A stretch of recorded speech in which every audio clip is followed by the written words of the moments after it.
All right, so good evening. Tonight we're going to talk about the Judgment card in the Major Arcana of the Tarot.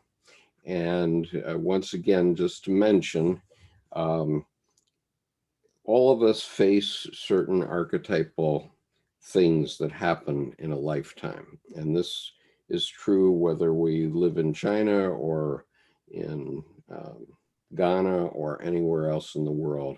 Every human being faces these archetypal things. And the Tarot has, or I should say the Tarot, has a summation of these things. And so what we're doing is we're going through, in the Major Arcana, we're going through one card a week and talking about the archetypal meaning of the card. And we're looking at how different people around the world have created different tarot decks, all pointing back to the same thing. And the idea is to help you recognize what that thing is when it comes up in your life. And tonight's card is especially important because we all get judged one way or another, and so the Judgment card is a very important one. And so this is the 20th, number 20 in the Major Arcana. We have skipped the 0 card, which is the Fool, and ideally we will be doing the Fool 2 weeks from tonight. And next week we will be doing the World. But tonight it's the Judgment. So, Nick, do you want to start? I would rather bring up the rear and just make what I have to say part of my little spiel here. So. All right. Okay. So, Jordan, you want to talk about Judgment card just in general? First? Yeah, sure. Judgment card, as I mentioned in my book, you are no more at mercy of your past than you are of old photo albums. So in the Judgment card is a very now card, a very present card, because it's about resurrection. So in a sense, you resurrect from your past.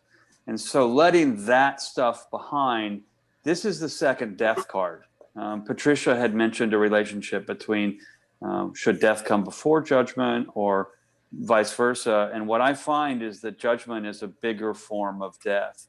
It's the death back into life right before the world, which is the second larger wheel, would be a snippet to, I think, start off with as an idea. Yep. Okay. Raquel, do you want to talk about judgment? This is actually one of the cards that have been after me, like for the last couple of years. I usually always draw this card every day. The Judgment card for me is more about,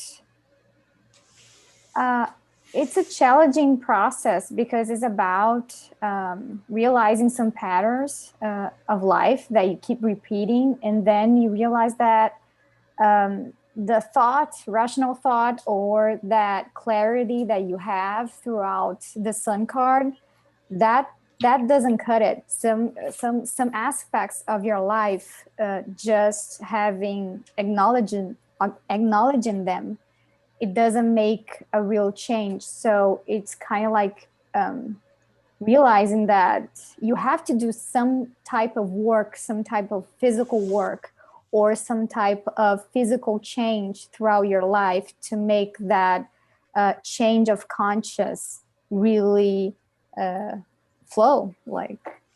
Mm-hmm. Okay. Samantha, do you want to talk about the Judgment card?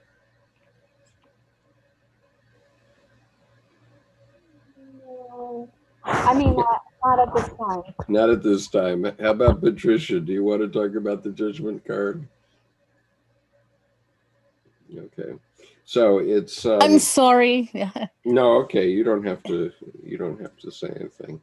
All right. I do have a couple things to say because it is about resurrection, and I'm old enough to have been through the mill a few times and have had to reinvent myself each time.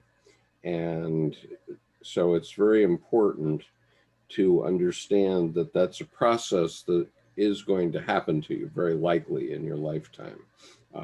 Maybe more than once, definitely more than once, but maybe more than 10 times. And so I'll just give you a few examples. For example, I decided I was going to be a regular Marine Corps officer, so I took a commission in the Marine Corps. And then 23 years later, I slipped on the ice on the Marine Corps base and broke my leg.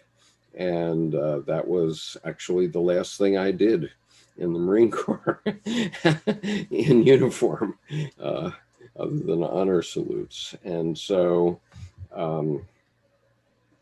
then I had to reinvent how I would face that part of my life. And meanwhile, I had gone, while I was in the Marines, I was convinced to go to law school by some people that were sharing a sea hut with me in Vietnam. And so I went to law school, and I really loved going to law school. And then I practiced law for 5 years, and I found that I detested it. I absolutely detest the practice of law. And we, every day on our television, we see why, because people like our president do the things that he does and he gets away with it. And that sort of thing happens in many form all through the judicial system every day. And so I came to the conclusion that about 90% of the lawyers I was running into in life were basically sleazeballs. And I didn't want to have anything to do with them. And I wasn't going to live the rest of my life dealing with other people's hardships. And so that was great. Then but then I didn't have a profession, and I went to business school, got myself sent to Japan. And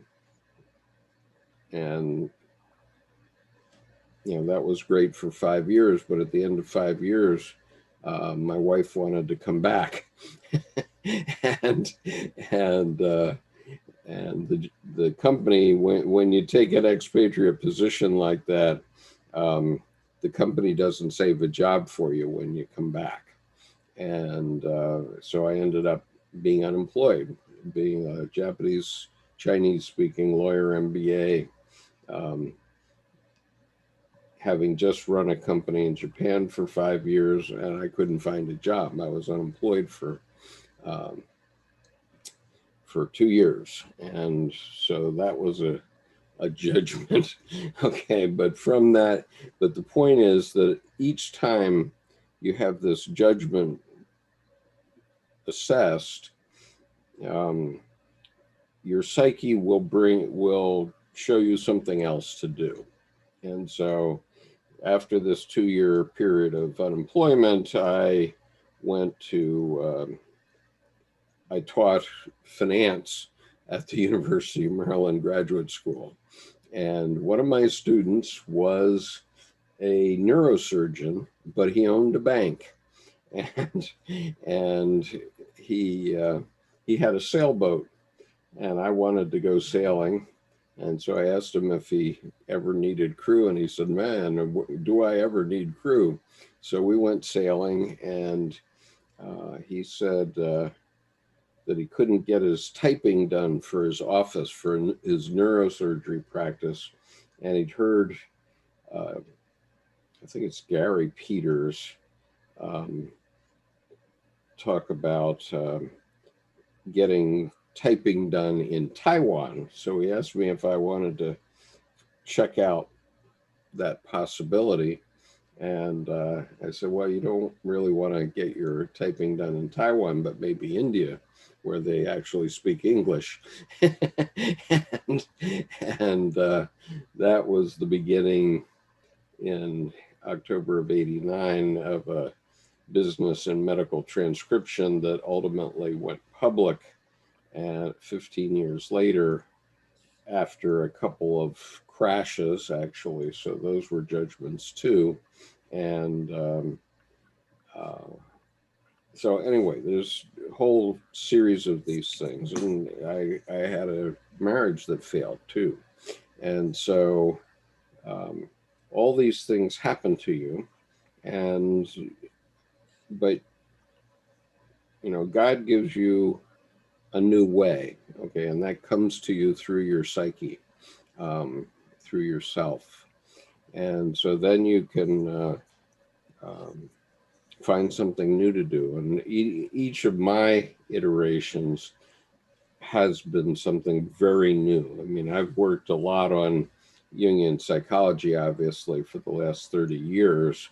But, you know, I never in my life dreamed that I would be leading a course on the tarot on the internet when I started out. I mean, I started on the internet in 1983. So life is like that, and we all have to understand that we have to. We sometimes get judged, and we have to change our life entirely. And so that's what this card is about to me. Skip, if I may, you just told a wonderful story about the connection between the tower and judgment, where you would have your tower moment, everything comes crumbling, crashing down. Sure. And then through the star, your hope, you kept that. Through the moon, the dark night, and then your sun, S-U-N, sun, reinventing yourself to then resurrect into a new judgment and come forth. So it's as if the judgment is what emerges once the tower is completed through the process of the night. Yep. And so what happens is you individuate, but that's next week. So I'm going to turn it over to Nick, and Nick is going to talk about a couple of judgment cards, right, Nick? Yeah. Okay, here we go. Go ahead, Nick. Okay, great. Thank you. Okay, so there are just a few elements of the symbolism that I want to pick up on. There's a lot here, and I don't really want to spend time talking about every single component of it. So I chose two. One being the theme of resurrection here, as the people are waking up out of a coffin. And also the Hebrew letter associated with the card, which is Shin. And Shin has for its symbol a tooth, particularly a molar tooth. As you can see, the shape of the letter kind of looks like if you were looking down in on your tooth. And it also has so in the alphabet, each has a symbol associated with it, a numerical value, and also either a planet, one of the signs of the zodiac, or the three elements. Earth is not included in the Hebrew alphabet, but the elements of fire, air, and water are included, and this is the element of fire. Okay, so keep in mind the tooth and fire as I go through what I've prepared here to say. Okay, Shin is the tooth and fire. The masseter muscle, which controls the molars, or the wisdom teeth, is the strongest muscle in the human body, able to exert up to 200 pounds of pressure per square inch when closing, which is just really wild when you think about it. I mean, I don't know about you guys, but I can't bench press 200 pounds, and that's more than I weigh, and that's all coming from a single tooth clenching down on something. I mean, that's really amazing. Okay, so also, fire combined with water gives us steam, which is one of the most powerful and useful sources of energy. And next, I've prepared a little kind of linguistic trick. So you guys tell me what you think about this. A trial by fire is a situation in which the person is under extreme pressure. And I just think that that's really wild that all of that is kind of wrapped up in the symbolism of this Hebrew letter. It's both fire and it's both pressure exerted by the by the molars. So again, a trial by fire is a situation where a person is under a great pressure. And there's an old Kabbalistic saying, a rabbi was asked by one of his students, how do you know God? And he says, I know God as a great pressure pushing down on me always.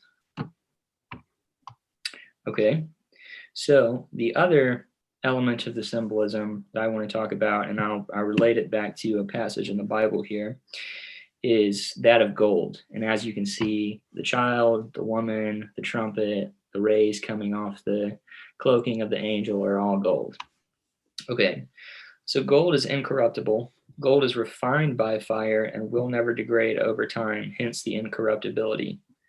Fire causes the impurities in gold to rise to the surface and to be purged, just like the divine fire does the same in us, equaling a resurrection. The same divine fire in man serves a teleological end, aiming to liberate man from his impurities in the form of illusion and delusion, resulting in a resurrection. Okay, and I want to pick up on a thread. Let's see here. So I'm all basing this on a quote from the philosopher Heraclitus, where he was the person that said, the only constant in life is change. Nick, could you clarify the meaning for teleological, please? It's concerning things moving towards a purposive end, like telos or teleological, meaning the opposite of ateology. Excellent. Thank you. Okay. So if the only constant in life is change, then death must be defined as a state of fixity in which change does not occur. Time is the moving image of eternity, or an image of the totality in the part or the human. This knowledge amounts to the realization that all perceptions of self and world as separate from one another are in fact illusions of separation. This results in a state of being much like a resurrection or restoration to life, as a moving image of eternity, once the veil of illusion is burnt away by the divine force and fire of Shin. Moving from a state of death, illusion, static existence, separation, and fixity to having knowledge of the whole makes us noble and incorruptible as gold. And the reason, the operative word in that is incorruptible. So the Bible passage that I prepared to read is 1 Corinthians 15:52. In a moment, in the twinkling of an eye, at the last trump, for the trumpet shall sound, and the dead shall be raised incorruptible, and we shall be changed. So there are several other things that I've written and would like to talk about, but I don't think we have time to go into all of them. But really what I was trying to convey was this idea that essentially we view time as being a fixed linear process, but essentially that time is a moving image of eternity, and that knowledge of the connection between eternity being all of time, all of space without dimensionality, and as time moving in a linear fashion being a process bound together in a succession. It establishes this connection, which is redeeming. So that's pretty much everything that I have to say. Okay. Others? Nick, do I have Is- Go ahead, Samantha, All but right. we hold on. can't I hear you very well. I've turned it up. But I was You sound like Siri. It was Siri. asking if I could ask Nick a question. Yeah, sure. Can you speak in more detail about the last thing you said? You said connecting. We look at time as linear, but in fact, it's not. I'm really just simplifying what you said, but in fact, it's not linear. It offers connection between the two. I think that's what you said. Between what two things? And I'm just curious, like in your personal experience, like where do you, as personal or impersonal as you want to be, but what do you mean when you say that? And I would like to hear it connected to personal experience if you're willing to share. Okay. Well, I mean, it's difficult to connect this concept to any personal experience. I don't know if I'll be able to step up to the plate on that one, but I'll just read you something here that kind of speaks to what I'm attempting to say. Okay, now the nature of the ideal being was everlasting, but to bestow this attribute in its fullness upon a creature was impossible. Wherefore, he resolved to make a moving image of eternity, and this image we call Chronos. So it's this idea that there is a God or something, whatever you want to call it, outside of time, and that time is essentially a moving image of that thing that's outside of time. So I started off with the phrase from Heraclitus where he says the only constant in life is change, and that's really, in my way of thinking, the only universal truth that we can all really agree on is that at any point in time, at any point in space, that's the only constant that we can completely assert as true. Yeah. That I the would nature, go ahead. I have been inspired to speak now. So first of all, thank you. That cleared things, clarified things for me. I was just thinking about the association of teeth. Like I was like, what would teeth have to do with judgment? And what I realized is one is that change is a signifier of time. Mm-hmm. Right? As well as our teeth are very telling of our age. It can be what we've been through, you know, like if someone has an eating disorder, they have acid erosion on their teeth, you know, like with, and then there was something else. It's also an indicator of how well or poorly you take care of yourself. Yeah. It can be an indicator of social class if you have access to or orthodonture and things like that, and dentistry. And so I was just thinking about, like when you look into a horse's mouth, which you're not supposed to do if it was a present to you, don't look a gift horse in the mouth. You're looking at how healthy the horse is or how old they might be. Yeah. And so it's just interesting that teeth are this constant kind of subconscious way that we get information from each other, or we pass judgments on each other. Mm-hmm. Well, in terms of the Hebrew alphabet, I mean, all of that is helpful and brilliant, certainly. But my understanding of it, at least in terms of the Hebrew alphabet and why it's associated with this card, is that, you know, we use teeth to transform energy in the form of food. We take in food, we chew it with this extreme pressure. It breaks down, it releases that energy into us, and then whatever I'm doing is essentially the food that was transformed into the energy that I'm then using. So, and also, you know, judgment is kind of a chewing up and spitting out of us feeble little humans. You know what I thought of? Yes, that makes sense to me. You know what I thought of in terms, I answered my own question, and I'd like to, this can be the last comment I make, because I want to let, you know, Raquel and Jordan speak and skip and everything, but is that, one moment, it'll come back to me. Just give me a pause. Take your time. Oh, shoot. It was really, really good, you guys. Well, then take all the time you need, because we want to hear that. Let's have a 3-hour pause, and the end of class will be me saying one sentence. No, it felt good to me because I made a connection, you know, which was a co-creation also. Yeah, sure. But it was about time traveling. How can time? We're saying time is not linear. It actually connects these two things. What are those two things? And I was just thinking about my present and my past, and that phrase that you used a few weeks ago that has really been resonating, that a wise person is someone who regains what was lost in childhood.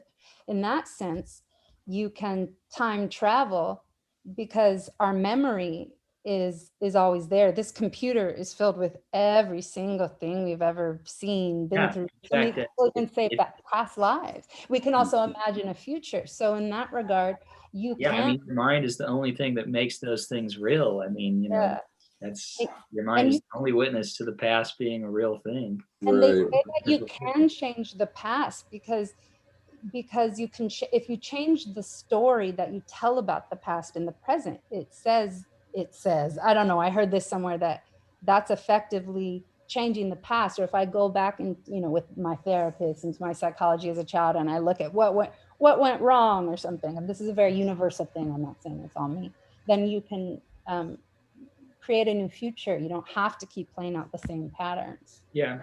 That's a really good point, Samantha, because also what you're doing is you're unraveling, unwrinkling, unknotting the things that are interference patterns from your life before.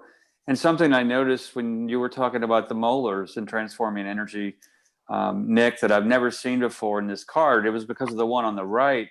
I noticed, oh, look at the evolved masculine and feminine energies rising, anima and animus. But look at the card on the right. That's the little child from the sun cards in the same posture on the horse, except not spread eagle saddled, turned around, looking towards this. So that's the new life Skip was talking about, and the reinventing of himself, and then the unraveling Samantha's talking about. You change the past, you change the present. Right. I think There's can a I say question something? here on YouTube, which is why do the two people below have blonde hair while one has black hair on the right on the Bota card? I honestly don't know. I thought about that myself today. I would like to come up with some answer, but I truly don't know. Well, I would say, even after Steve Booster yesterday, that the thonic, the dark, the depthful masculine, the father, Damon, the son, and Damon, but then the great mother and the magical daughter. In ancient cultures, the sun was associated with a feminine force, as it was the only thing that could give life, where now we have the sun seen as masculine. And so I'm wondering if the golden hair on both of these cards with the female figure is that sun that is living here on Earth, and then the shadow, the light, and then the shadow of the dark hair on the male. Yeah, I would offer that I think something just came to mind that maybe it's relevant, maybe it's not. I would say this is a tentative answer, but you know, in mythology, it's so the child always plays father to the man. The child always has to kind of rescue the father from something. At this point, you know, the child has come along as kind of a savior figure, and you know, maybe the father is in need of rescue now. And I think to reverse that too, from a rite of passage. Go ahead, Samantha. As well as my understanding, to the person who asked the question on YouTube, my understanding of masculine and feminine in the Smith-Waite system of tarot is that the children in tarot can be seen as androgynous, or containing both genders, or specifically female. So I wonder if there, you know, the contrast in the adult woman and the adult man's hair is just simply to emphasize their difference, and something about the child being associated with the feminine, the innocent part of yourself, or, you know. I would say definitely, and I think, Nick, to speak to your previous, to reverse and go straight into the early 20s to the early 30s rite of passage, the child becomes the parent of the man or the woman. So there's that distress in the myth, but to me, it's that the child emerges from the egg of the parent. So then that's the child becoming the parent of the adult. Yeah, I mean, it's like in Egyptian mythology, you know, Horus comes along and rescues, or kind of is the new savior after Osiris is dismembered and never achieves complete dignity again. But Raquel had something to say. What would you like to say, Raquel? Well, it was about Samantha's comment about the teeth, and a little bit about what you said, Nick, about like chewing, you know, food. Sometimes you also, especially I think throughout this card, you also have to choose some some things that happens in your life. You know, it's not just food. It's also metaphorical things, you know, like especially trauma, because you have to kind of like break down the traumas, and you have to break down in a way that you have to swallow it. That has to be a part of you, and it takes time for you to break down those things in a manner that you can actually swallow it and turn that a part of you.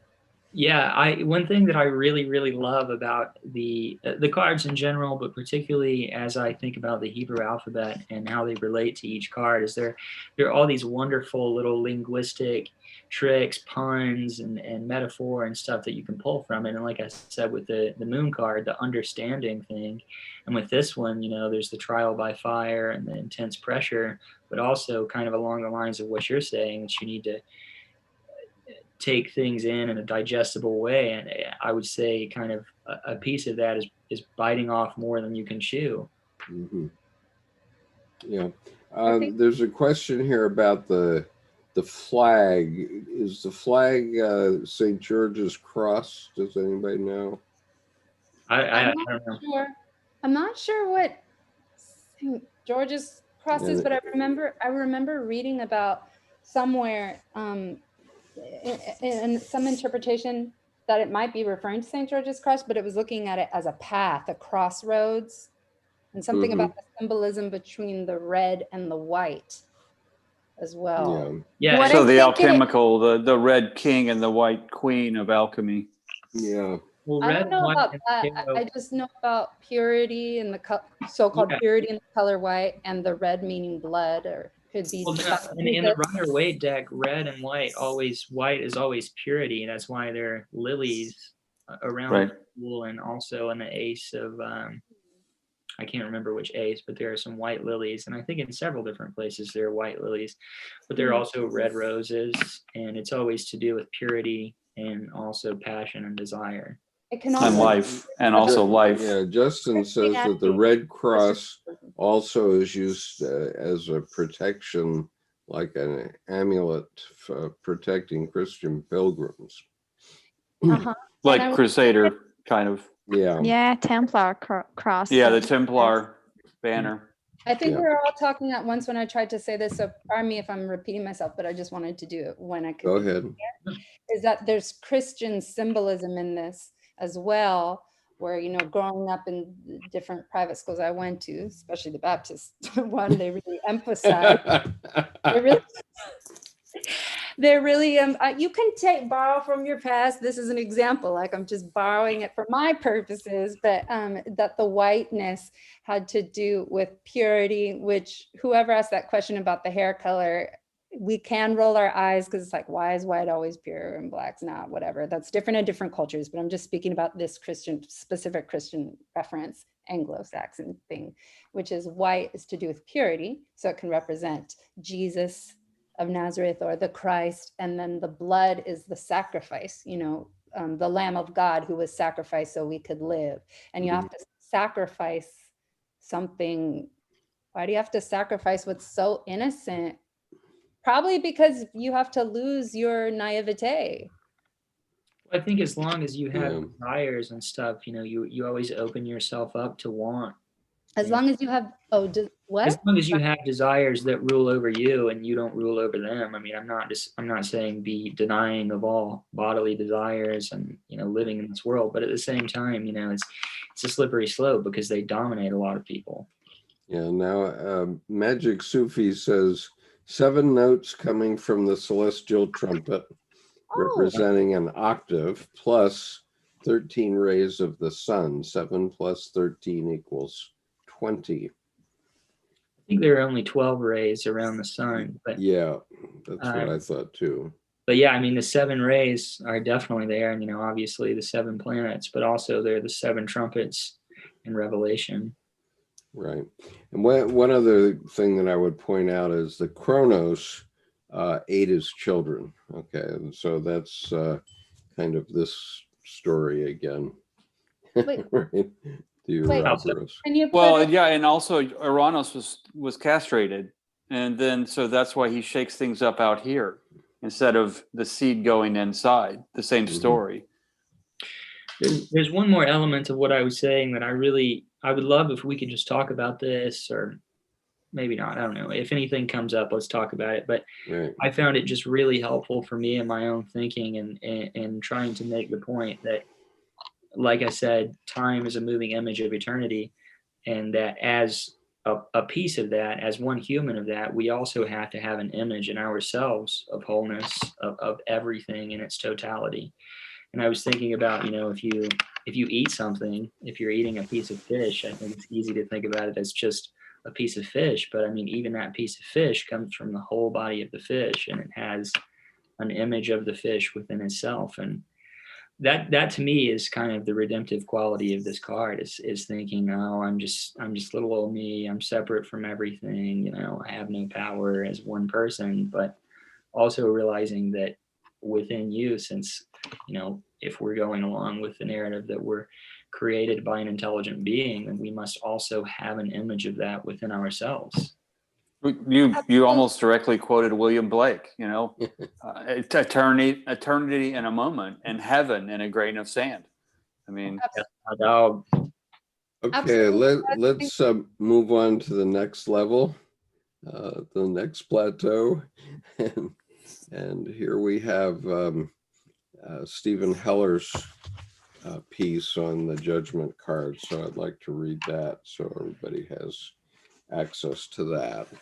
And we do see here the Kabbalah place where this judgment comes in. I want to just say something, and this is, I guess, really semantics, but this is just the tree of life. The Kabbalah is a larger overall practice that involves several different things. So okay, fine. All right, so I won't call it the tree of or the Kabbalah I'm anymore. sorry, I just had to say it. Sorry. Okay, fine. I forgive you, Nick. Thank you for teaching me. I respectfully disagree. Well, whatever. Just kidding. Just kidding. Okay, Judgment, the 20th Arcanum. Out of their opened sepulchres, the dead rise in response to the clarion call of the angel who, blowing his bannered trumpet, looms in the heavens. The sepulchres float on the waters of emotion, while they themselves represent the compartments and structures of the mind.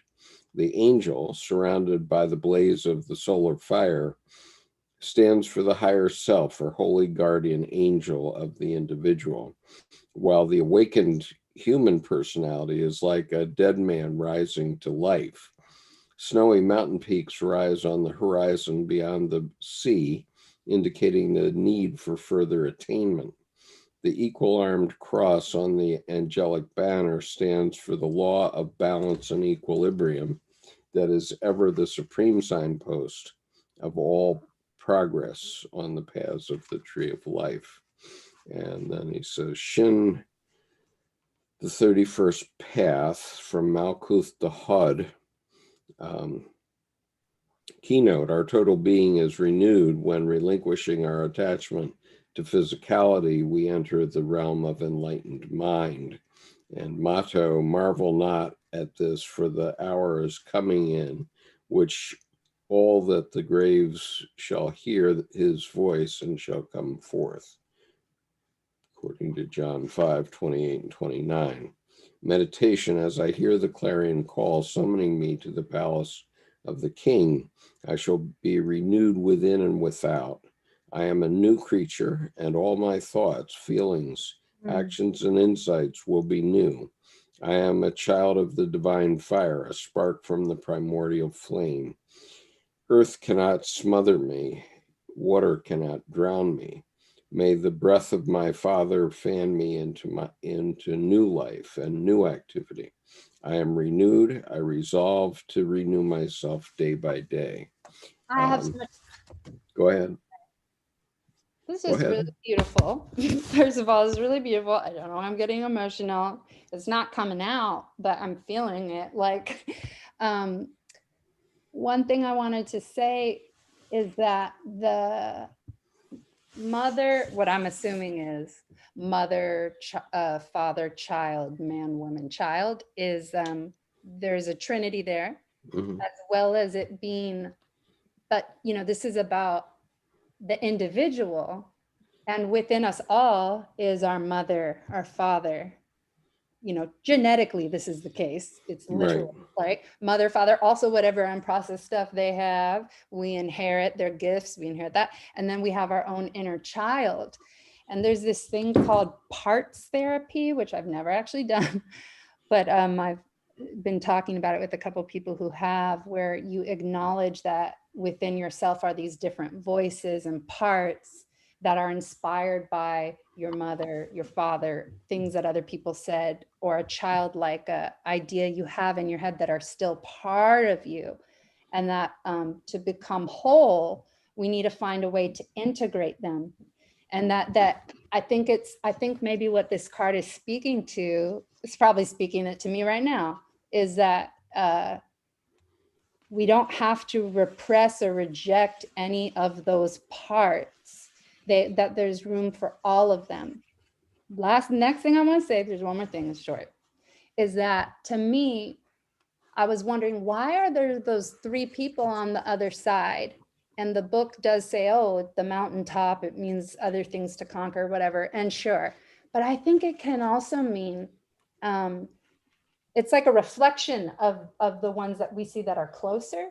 And I think it can mean that once we make a decision, we do let go of other paths. And sometimes, at least for me, fear of making a decision at all has caused me to not make one because I'm afraid of what I'm giving up. But I think it's just speaking to the reality, sort of cold, hard truth, tough love, is that that's normal. If you choose to integrate these three parts over here, like maybe that one's the life you could have had, or you will in the next lifetime or something, but you've made this choice. That's just something I was written on. Thank you. Well, I would say capital P parts therapy that's really the functional operational piece of brain spotting and of EMDR therapy. And electromagnetic, I don't know really what EMDR is because I haven't done it, but I have a very, very intimate relationship with brain spotting. And so capital P parts therapy goes right into that. Internal family systems is, I think. Yeah, IFS. And the book, I think you are the one you've been waiting for.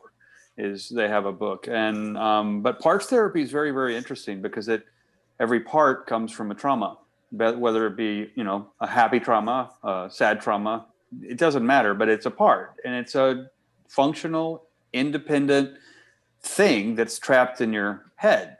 And I don't want to go too far off into psychology here, which I think I've done already. I'll pause, but I think I appreciate that you're exploring that. Yeah. Yeah, it sounds an awful lot like complexes. Well, they are, except instead of complexes, there's no shame and guilt like a psychiatrist would drop in with medication.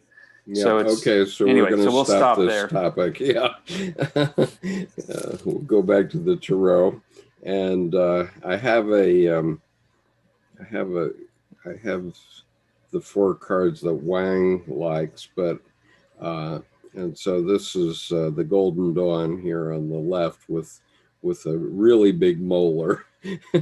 And then Ion. That's some chompers. Ion is the name of the card in the Thoth deck. And do you know anything about why it's called Ion? I guess there are a couple of other decks. I do, and I think it would be interesting to talk about because, as I've said, there are so many different parallels, and I'm sure a lot of people would scoff at this, but, be that as it may, there are tons of different parallels between the life of Aleister Crowley and that of Carl Jung. Much like Carl Jung wrote his famous Red Book, which was more or less dictated to him by his inner figures, most notably of which was Philemon. Aleister Crowley also has a big red book he wrote called the Book of the Law, and it was dictated to him by his inner guide, which he called Iowas. And he felt himself to be the harbinger of a new aeon called the Aeon of Horus.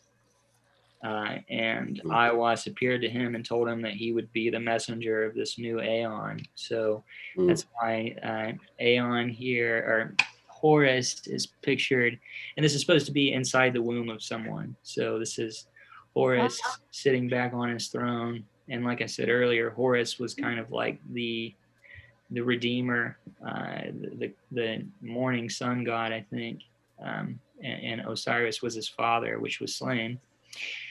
And then also, if I'm not mistaken, the kind of superimposed transparent god that's over him is Harpocrates, which is the god of silence and secrecy and magic. So he's always pictured making a silence symbol.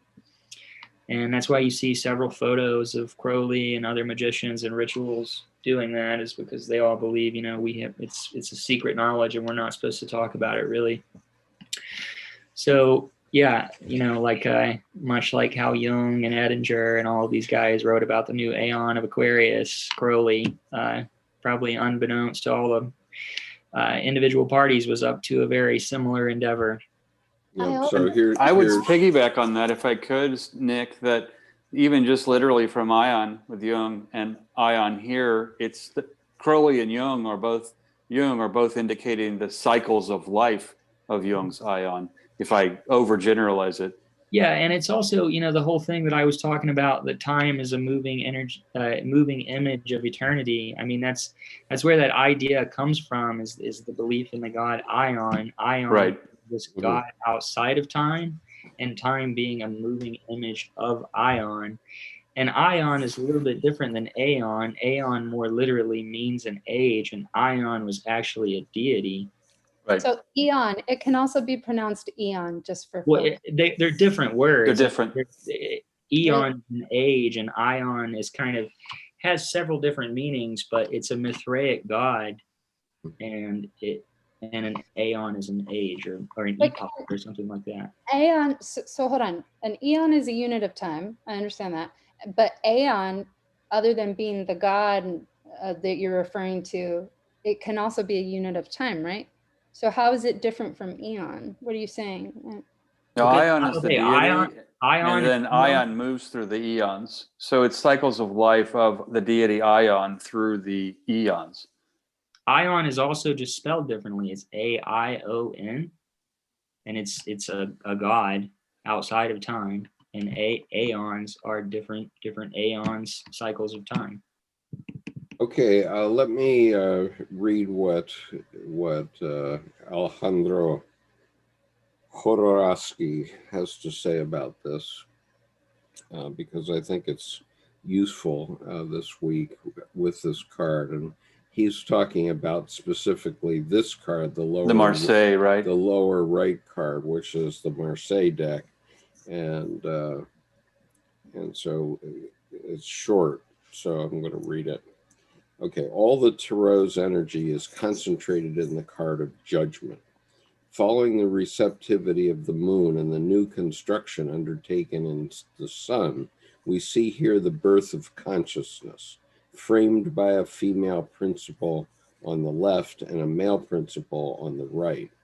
This emergence, summoned by the angel and his trumpet, is introduced to us as an irresistible desire. The work has been realized. The anima and animus attain peace through prayer. By themselves, they have created the divine androgen, who obeys the call of supreme consciousness represented by the angel. This being, emerging from the depths, has been endowed with a light blue body that cannot help but bring to mind the devil. Card number 13. I don't know why he's saying 15 here, but well, devil's 15. Death is 13. 15. Right, and he's saying 13. No, he says 15. Right, because you have the devil up top, the angel, yeah. And then you have the two characters at the bottom. Okay, I just want to remind you what the devil looks like in the Marseille deck. Yeah, he's playing that triangular geometry composition of the larger personality top, two smaller below. Yeah, so there's the devil in the Marseille deck. just it's got that same blue in it. Okay, now let me go back to the original one here. Okay, all right, so furthermore, if we superimpose the two cards, we shall see that the devil's legs adapt almost exactly to the body of the blue being of judgment, whereas the bodies of the imps extend that of the two figures in prayer. Another coincidence, just like the devil, the angel of judgment seems to be sticking out his tongue in order to play his trumpet. But while the devil's tongue is red and aggressive, perhaps charged with cunning and sarcasm, the angel's tongue is permeated with wisdom and kindness. Okay. After sojourn at the depths of the subconscious, after a task that may have been performed in pain or in any case in shadows, a new life is awakening, as if for a birth or a resurrection. We think of the last judgment when the dead come out of their tombs. Everything that is hidden or in gestation comes to the surface in aspiration for a new world. This powerful desire to evolve resonates like divine music. What this arcanum suggests is that a force defying death is at work in our very lives, immaterial and immortal consciousness. It manifests in the form of an imperious call to live in a new dimension. The angel is looking straight ahead, and with his trumpet at his mouth, he symbolizes the announcement of this awakening. The circular light blue cloud surrounding him could represent the opening of the mind. This same opening appears on the head of the being emerging from the depths of the earth. The mental emptiness he has realized is symbolized by the small central dark blue disk, which revolves around itself in the surrounding light blue whirlwind in order to then remount the 22 grades of the trumpet up to the golden egg etched on the angel's head, which represents God in action. We should note that the horn part of the trumpet from which the music emerges is like a repetition of this yellow oval. The sound reproduces the divine nature. The beautiful is the sparkling of the true. The flag brandished by the angel includes a flesh-colored cross that divides the orange background into four squares, the four natural elements, or the four energies next symbolized by the animals of the world. We could conclude from this that the flesh-colored cross indicates that the vocation of the human being is simultaneously to live horizontally in the world with the union of the essential androgynon between the right and the left, and vertically from earth to sky. When someone draws this card, it means that he or she has been called. Difficulties will arise if, for one reason or another, the individual cannot manage to respond to this call. And I think that's a very important point. Can you repeat that last part? Yeah. When someone draws this card, it means that he or she has been called. Difficulties will arise if, for one reason or another, the individual cannot manage to respond to this call. So, I've been called many times, including some nasty names, I suppose. But I've been called late to dinner. But yeah, don't call me late for dinner. But the point is that when God closes a door, He opens a window, and calls you and tells you, this is your path now. Now, I'm going to skip what is in a reading here, but I want to read, and if Judgment spoke, okay? So this is Judgment speaking. You have flowed with the black river of the Arcanum 13, which is death. You have thrust your roots into the devil's darkness. You have been the demon sadly lifting his torch as if nostalgic for the light. While you were wandering at the bottom of the abyss, I did not forget you. Now I can enter into contact with you, but only little by little with infinite gentleness and patience, because I am too strong. You can unite with me only if you have been prepared, if you have made the journey to the depths or your being, if you have known all the facets of your masculinity and your femininity and reconciled them in balance. I bring you light from the entire universe. My power requires you to have made peace with yourself, so that the new tree has begun growing from the deeper regions of your subconscious. May your entire being be plunged into infinite prayer, and all your cells know peace. May you be like these naked figures who have placed all their trust in and accepted what is higher. Without the deity, I could not exist. When the individual becomes a veritable trusting, tranquil child, then and only then do I appear as complete certainty. As the call that has been echoing since the dawn of time. My music, divine essence of the word, inspires an imperious desire within you to raise yourself up. It awakens everything that has been sleeping, resuscitating everything that was dead, and opens the sealed stones of the tombs. I cause all your words to explode so that through your prayers you may arrive at the domain of the inconceivable, where rules the miracle of vacuity. Me, I know, for I have seen and experienced the Creator. Thus I simply announce him.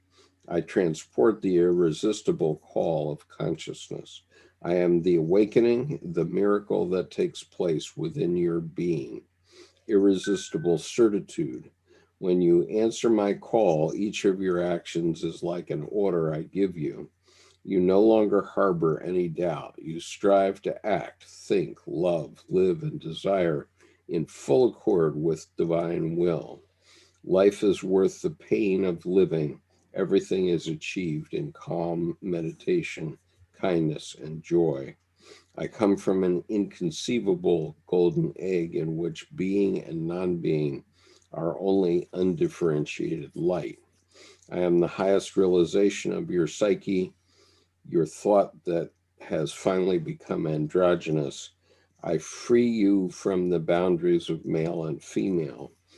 The circle of celestial clouds surrounding me is nothing other than your exploded azure brain. I erase the frontiers forever. From incarnation to incarnation, transformation to transformation, with certainty and constant joy, I allow you to be what you have always been, an angel emissary of God. That is it. That's important. I think just to tailor on the end of that, with these cards up for the people out there, and also the question we had, right, I think either right as we started or right before we started, you asked about the E. With all these here, of course, the Marseille is Le Jugement, which has the E, but then the Judgment card on the bottom left, you have the E in Judgment, and then on the top left, you don't have the E in Judgment. And just as a point of spelling, Judgment with an E is the British spelling of judgment, and then Judgment without the E is the Americanized spelling. Yeah. I have something I'd like to say that it's picking up on the thread of heeding the call or not, and you use the terminology emissary at the end of what would Judgment say if it were speaking. And I think that that's really interesting. I know that Jordan had mentioned the concept of a daimon earlier, and that's my understanding of the concept of the daimon, which is a Greek philosophical concept of your genius that you come into the world with. You know, say someone has a musical genius and it's like they're absolutely fated to be a musician, and it's the kind of thing where what you have inside you will either make you or break you if you don't listen to it. You know, and if you come into this world and you heed the call of the master and you're the emissary of this daimon, you know, it will probably exhaust you to no end. Or kill you. It's going to kill you. Yeah. rocks. Okay. Yeah. What's going to kill you, if you answer it or if you don't? No, if you don't pay attention to the warnings sometimes, God. because Jung talked about one of his analysans who had a dream about falling off a mountain, and he kept mountain climbing, and 3 months later he fell off a mountain. Oh no. Because, Did he die? yeah. That's Yeah. not exactly what I was saying, although it's valuable. I was just trying to say that you can either pay attention to your genius or your genius will destroy you, more or less. Yeah, absolutely. Or you pay attention to it and don't pay attention to yourself also, and then it still destroys you by overwork and burnout. That's true. Right. Yeah, there's a phenomenal book called The Soul's Code by James Hillman, which deals with the concept of the daimon, and it's really great. He goes through the lives of so many different people, but the most notable one that I remember is Aretha Franklin, and he just tells the story of how all these precocious children at some inopportune moment started kind of showing these signs of being a genius in whatever their chosen field or whatever their fated field was. And with Aretha Franklin, she was like supposed to go to a talent show and dance. And she was super, super nervous. Her parents were apparently going to make her dance. And when she got there at the last minute, she was like, you know what, I'll just sing. And she just got on stage and sang just kind of on a whim. And lo and behold, she became the Aretha Franklin that we all know and love. Right. That's a great story. I wanted to also speak to, thank you. Yeah, thank you for drawing that in. I didn't know about that. I think she was also supposed to be kind of a prodigy on piano too. And people don't pay as much attention to that because of her voice, but they said she's gifted that way. What I wanted to speak to as I look for my jar of peanut butter so I can eat and attend class at the same time is precociousness. The idea of being a prodigy or a rebellious child is that exists in Aretha Franklin and a lot of in what you were speaking to. And I know in the there are a lot of R&B singers, right, in popular culture and especially like in the 50s and 60s, who started in church, Sure. the Black church, and they wanted to be secular and they were discouraged, but did it anyway. Like, what's love got to do with it? Wow, Tina Turner is one of those. So Sam Cooke, I believe, as well. He started singing in the church. So they had to rebel against some type of established order in order to fulfill their own destiny. That's one thing I wanted to say. I also wanted to say that Jesus did the same thing. He was precocious. When he was in the temple and he knew how to interpret the scriptures more than the rabbis who were there. That's right. kind of cool. He was most certainly precocious and was definitely a reformer in a certain sense as well, and a liberator. And Turning over the money changers when you're 12 years old. I mean, it's a big deal to say the Bible. Well, he didn't do that when he was 12 years old, though. Yeah, He did that during the week after Palm Sunday. It's also really interesting too that stand people corrected. like Albert Einstein, he absolutely hated school. I'm pretty sure he dropped out of school and was kind of and Jung himself did too. Mm-hmm. And Jung didn't speak until he was 5 years old, if I recall correctly. And Einstein got the quote out of that of, if you always tell a fish it's an idiot because it can't walk, it will forever go through its life worthless. Not unless it or however that quote goes, but it's principles of the judgment card and says, I have to judge that, yes, I came from this background, but now it's my responsibility. To me, that's becoming an adult. I think one of the important things that's being addressed here, though, is this call, and the fact that when you feel called, you have to pay attention to it. You cannot ignore it, because if you ignore it, then you'll have an accident. Okay. And so Edward Edinger would say that my breaking my leg was caused by the fact that I wasn't paying attention. I mean, it was caused by the fact that I wasn't paying attention, but it also, but he would say it was because I wasn't paying attention to my daimon. Yeah, and that's how the early psychologists established the idea of the unconscious initially, because they noticed, in spite of everyone's good intentions and their will to wake up and be at work at 8 o'clock, that something would thwart them almost inevitably. Like some unconscious factor was working to make them break their leg or not show up to work, or stumble into a bookshop at an opportune time or something.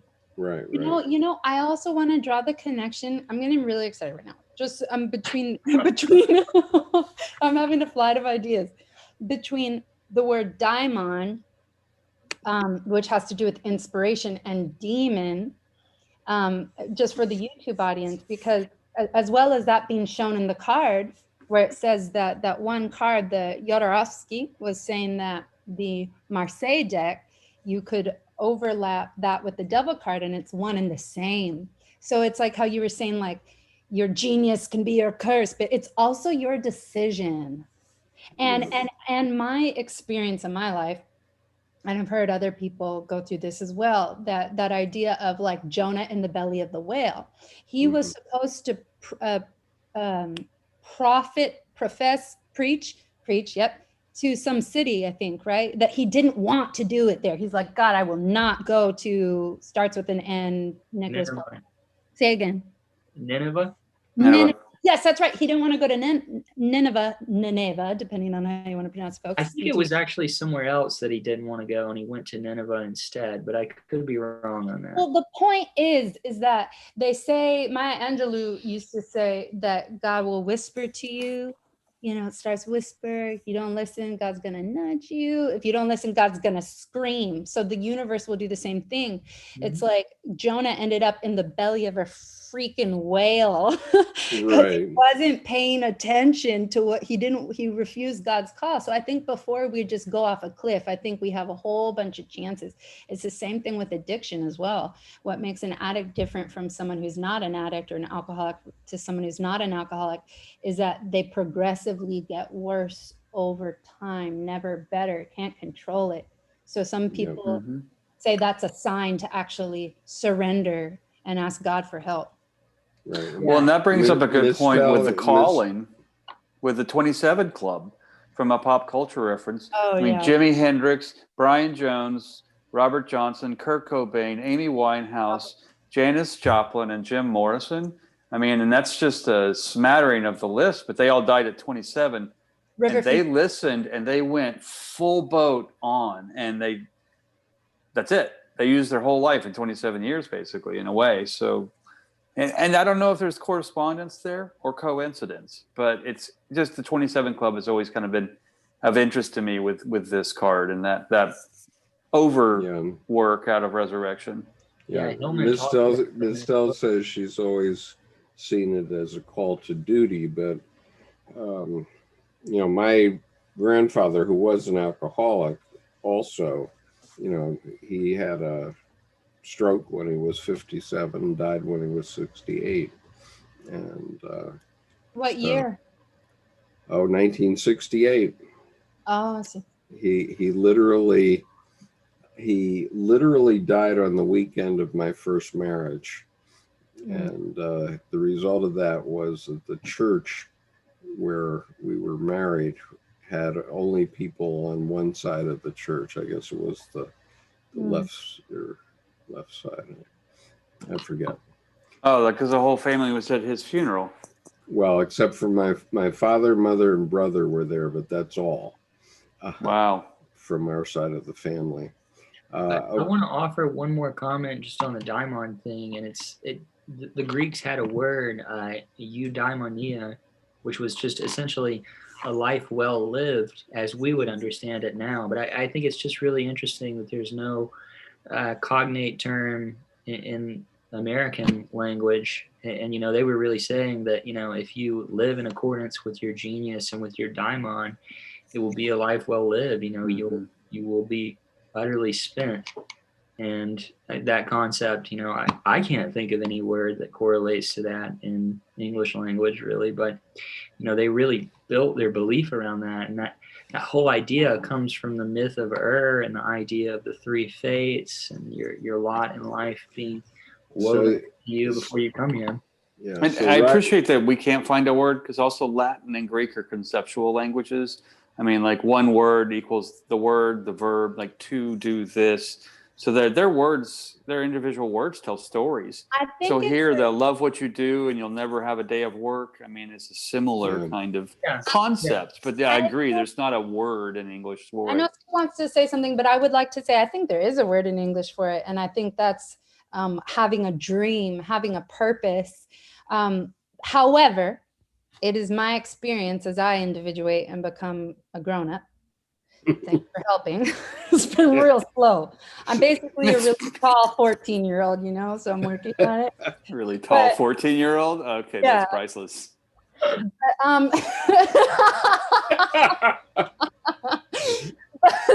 How tall? 5'10". The height of the average American male. Anyway, the point. Let's focus. You guys, it's not funny. Let's focus. It's serious stuff, individuation. Well, but my point is having a dream or a purpose. But it's been my experience that actually, maybe it's America or maybe it's just my fault at this point. It's like, it doesn't always actually feel good. In fact, that's for sure. Really, it rarely feels really good. Right. Because the dream doesn't feel good all the time. I have to constantly confront my fear, my self-sabotage, my demons in order to live that dream. And it's not all suffering, but I think if we don't recognize that there can be suffering in it, that we set ourselves up for failure and for lying to ourselves when the going gets tough and we think, oh, this means I don't want it anymore, or I'm not good enough, or blah, blah, blah. Well, the rubber meets the road. You can't get traction until the rubber meets the road, and that's friction. That's resistance. Okay, and that's necessary. I want to get some words in here now. Cool. Rocket King says it's been, and this relates to individuation of countries. Okay. Mm-hmm. Rocket King says it's been widely agreed that 9/11 was for horrifically clear reasons was America's pivotal tower moment. How would you envision its pivotal judgment? This past election, in my opinion, and I'll tell you why. 2020, yeah, I would say so. Yeah. It's the 20th card. Snap! 2020, it's like it's going, hello, 20, anyone? I'll tell you why. And for me, I have a racial way of looking at this. It's very personal to my psyche, okay? This is my personal, it happens to be political, but it's my personal point of view, is that, so 9/11, yeah, that was a tower moment. And we saw neoconservatives, maybe not conservatives like my grandma, my Black grandma, and who was a Republican, or what's Lincoln, who was a Republican, what the Republican Party used to mean, right? Changed. I saw it change when I was 14, however old I was, a teenager during 9/11, to it being more about against Islam, against foreigners, against anyone who wears a turban or whatever, and using that as an excuse to shut down some of our basic civil rights and stuff. And then I think after Obama was elected, I believe that there was a swing again to counteract, from a lot of poor whites, not all poor whites, not all uneducated. Shame on the other people who voted for him and knew better. But and I can say that also because that's where my family's from on my mom's side, okay? Not education, no money, white people, is that they got mad and then we voted for someone, a lot of white women especially voted for Trump, voted for someone who no one really likes now, most Republicans and Democrats, whatever, no one really likes him. We can all agree. Some people like him, but I'm coming to the end of this, hold on. We've come together in this election to vote for something different to use our judgment to say we are not for this. This goes beyond political party. You know, we want to do what's right. We want to fulfill the good things about this country and our Constitution, what we represent in the world. So I think we're coming out of it now. But it's, So, the work's not done yet. And so wait I a think to minute. answer the question, I agree that to answer the question, 2021, I think will be the judgment year. 2020 was the judgment card happening. So 21 would be what, the world, or? No, Sorry. I mean, I think now like Skip's 20 got the question on 2020 was the YouTube. call. Right, exact. 2020 was the That's what I'm call, saying. and 2021 is the enactment of what happens between the judgment and then the world coming later. Well, I don't agree that we have final judgment yet in this year, but Yeah, it's never Estelle over. makes this comment. Those who put in a position to judge seem to be put in danger of a spiritual malady. It can sometimes give the person a sense of being in the same seat as God. Okay, we definitely have seen that. What I would say in an overarching way, in terms of judgment, is that America has always been a cauldron of discontent, whatever, but it's always been, it's a system like tempering steel. We Good, Mark. pound the impurities out of the system, right? And other countries that don't allow for debate and very vigorous debate and the kind of fighting we have, you know, either end up in some sort of genocide or, you know, or very restricted living conditions.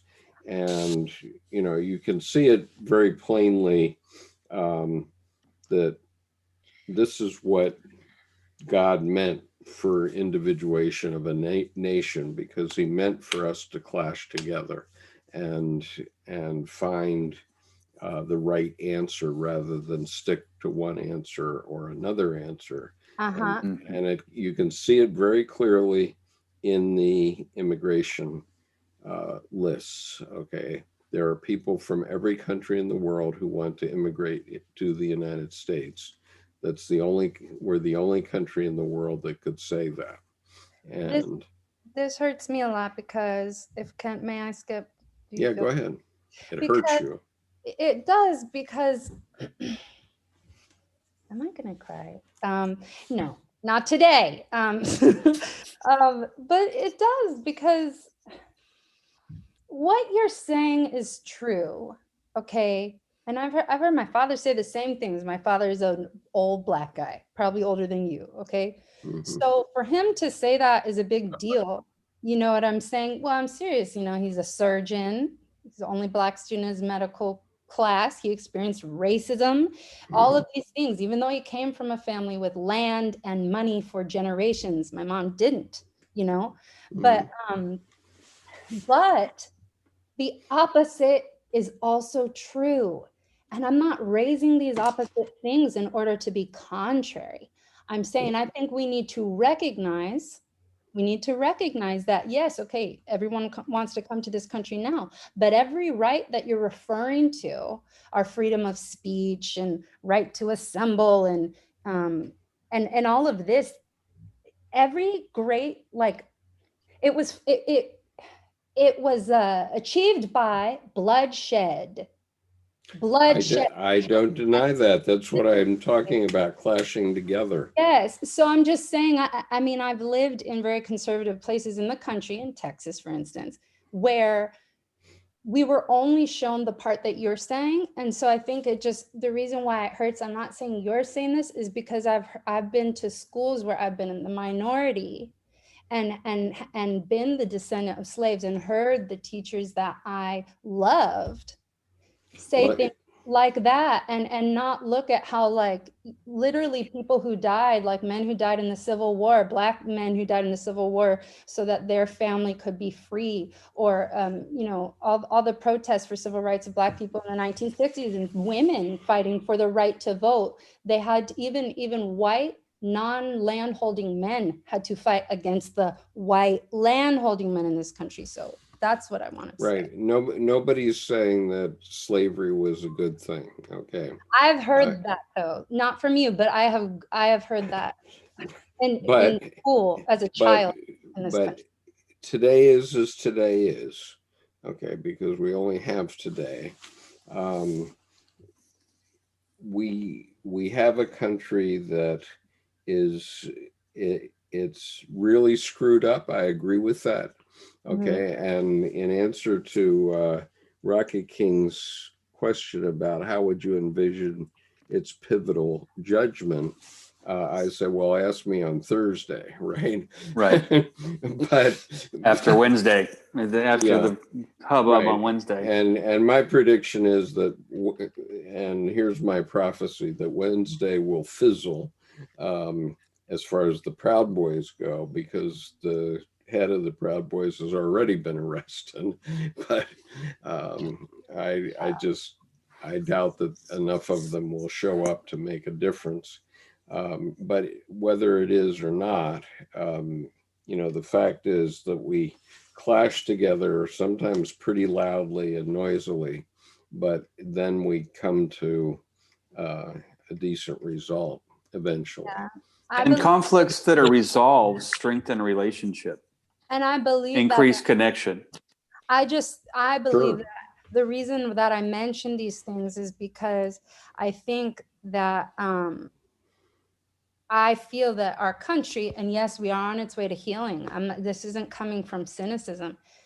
I think we have a race problem, a really bad race problem. And I think that it's what allowed someone like Trump to get in office. And I think as much as we want to move forward, I think that the US government owes Black Americans some type of recognition of slavery, just like we've made amends to other people who have been from historically disenfranchised groups. The fact that the Proud Boys, yes, he did not win, but the fact that he could even call on the Proud Boys, tell them to stand by, right, is telling of the fact that there is still that residual problem.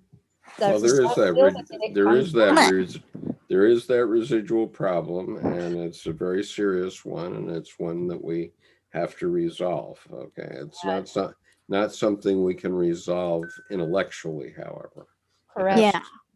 Say something really quick, and Go ahead, Nick. There are two poles to it, and I don't mean to stir. We can't hear you well right now, Nick. Okay, I just want to say something, and there are two poles to it. It's not my aim to stir the pot, but I want to try to be as comprehensive as I can in saying this. And on the one hand, I think that it's high time that people acknowledge that there's something in human nature about seeking for there to be a ruler and dominance, which they rule over. I mean, that's what government is. That's what ruling class is, and all of society, as we know, or civilization, is kind of structured around that. And I think that's something that's just inherent in human nature, because if we look back to any point in time, like the Egyptians had slaves, the Romans had slaves, and I'm not saying it justifies it, because it's definitely wrong, but I just think it's also something that I think it's bigger than America's race problem. I think it's the human nature. Well, surely it does, but I'm glad that you said that, but I must speak to what you said. I must speak to this, okay? Because I'm uniquely educated to speak to what you just said. I think that's a really good point. And Nick, you're an example of someone who I would say I know and respect is a really bright, probably brilliant dude who's a white dude who's from the South, right?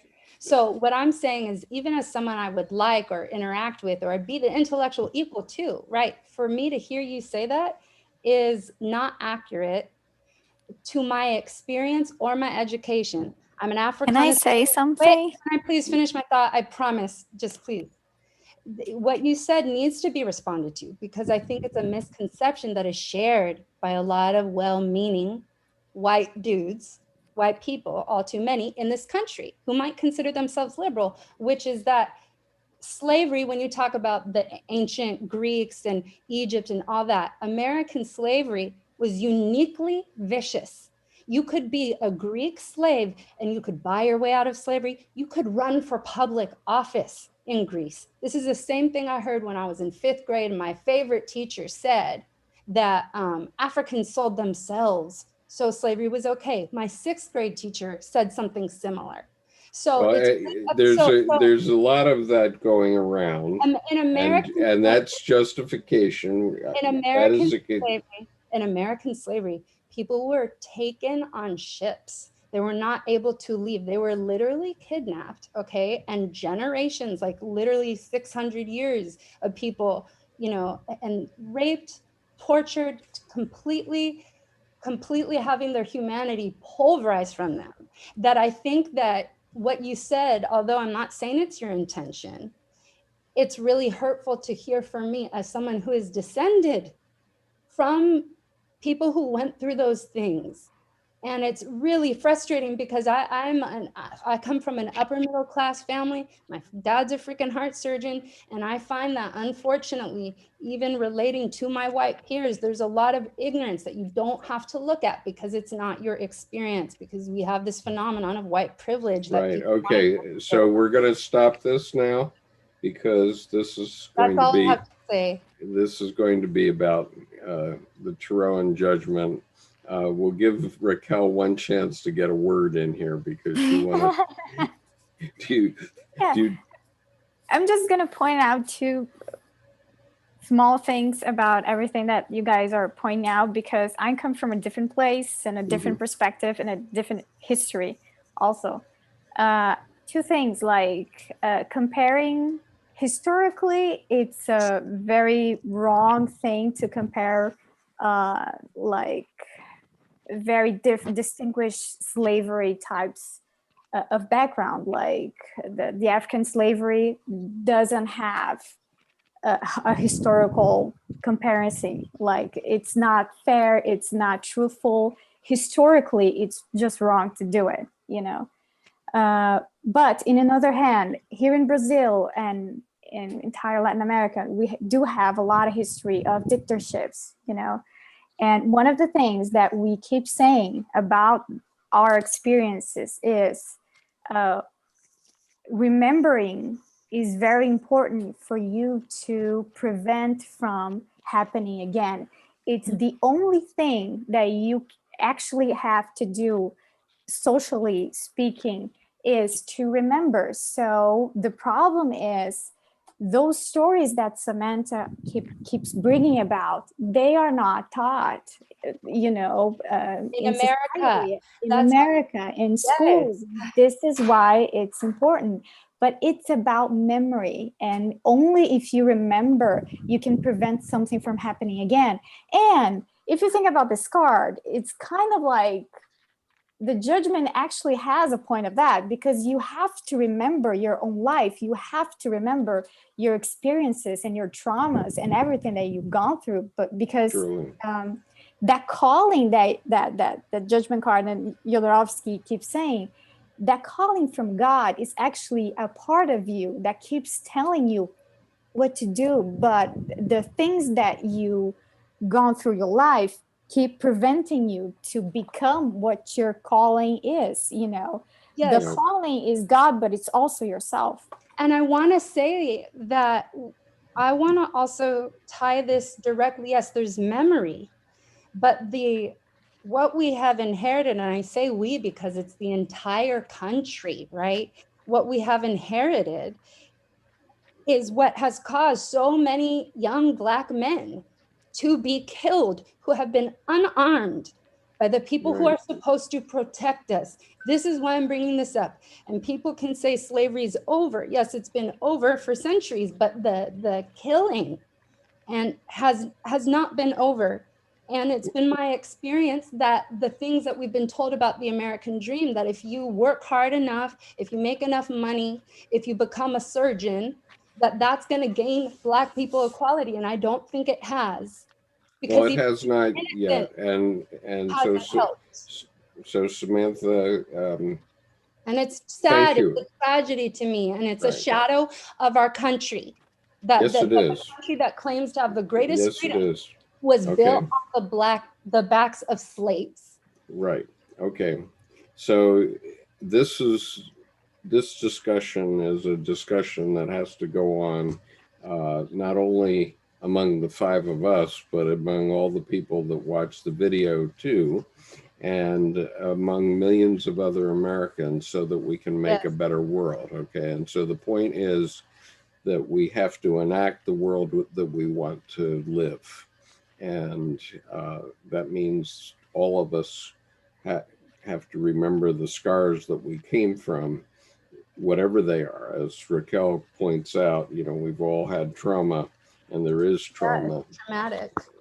both personally and nationally. And I think one of the things that 2020 did for us, and maybe, well, certainly 2020, going back to George Floyd and everything, is that it brought to everybody's attention that we still have an open sore in race relations in the United States that needs to get addressed. Okay. And I think everybody can agree with that. Now, having said that, time out on the political debate, because that is not going to be resolved tonight.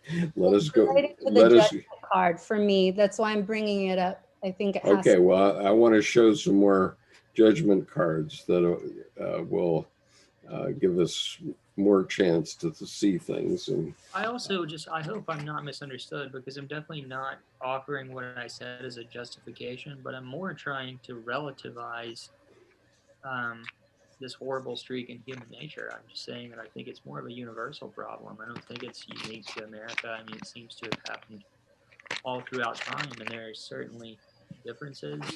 Yeah, Nick, you have to sit closer to the mic or something. I just don't know why it hasn't been publicly acknowledged in the way that the Chinese people who were forced to work on railroads, the Native Americans who lost their land, there's been, even with the Holocaust, the United States has openly been like, we'll support Israel because we didn't do enough during the Holocaust. And that has not happened. There has been no equivalent for Black citizens other than conversations like these, okay, which a lot of people still don't do anything about. Samantha, point made. So now we're going to move on to these two cards. So on the left, we have the She-Wolf card, quite a beautiful one, I think, by it is Divine Wolf. And on the right, we have the Starman Tarot Judgment card. And so I want to read what Divani has said. I think her name is Divani. Yeah, Divani Wolf. So she says Scorpio. It relates to Scorpio, and she does have a couple of beautiful nude women here hidden in the card.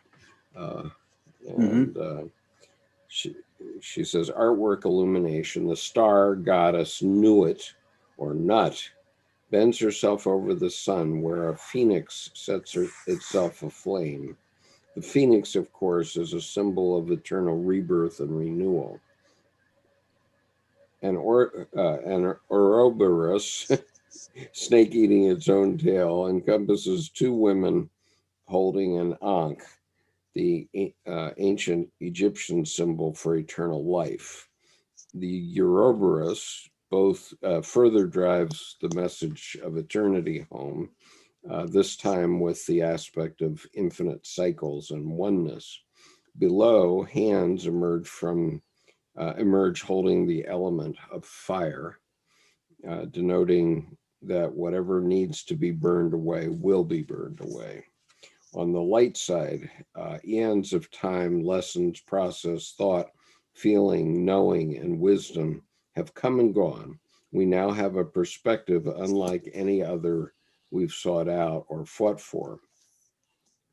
We can place our energies finally into building exactly the kind of world within and without that we desire and that best serves our path. We have a greater understanding of our abilities and of our potential. We have a larger, more illuminated perspective on our shadow self.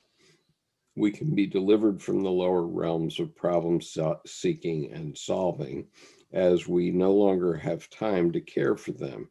When we receive this card, we are being asked to keep on keeping on, to spiral out, keep going. There is only more of this beauty and joy along the way of our unfolding. Shadow, we must be careful to avoid self-deceit, to assume and push for being further than we actually are in our processes. The greatest gift of relief and self-love are at times in the permission to simply be as we are. All we have is time. All we have is this very moment. Don't ruin it by pretending or wishing for something that hasn't yet been mastered. Accept what is and know that in time, the goal is ours to enjoy. Mantra, I embrace where I am and the new abilities that come with my growth. Okay, very good, Devani. That's a wonderful way to put that, and a wonderful way to close out the discussion that we were just having. Mm-hmm. Two things. It's very interesting that she chose to name this card the exact same name of the Crowley card. Yes. Further what I was talking about with her Right. to his philosophy. Right. And also, secondly, she wrote "Spiral Out, Keep Going," which is if I'm not mistaken, I think that's a reference to an American rock band named Tool. They have a song called Lateralis in which they say, "Spiral out, keep going."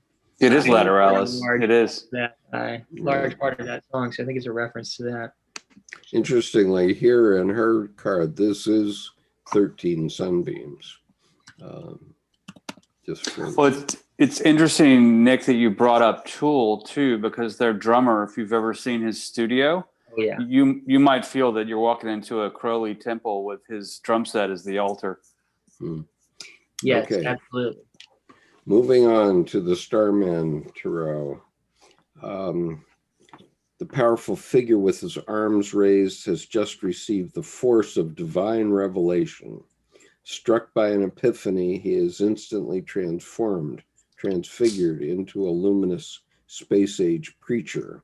The metamorphosis is complete, an unrecognizable embodiment of spiritual revelation, his previous life wiped clean.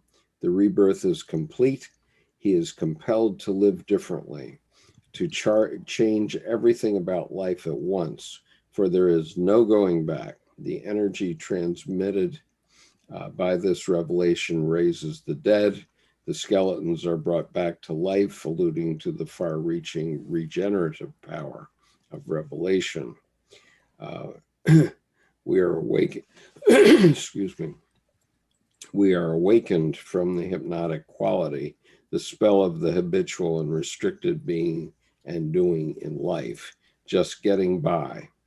In an instant, we realize something fundamental must change.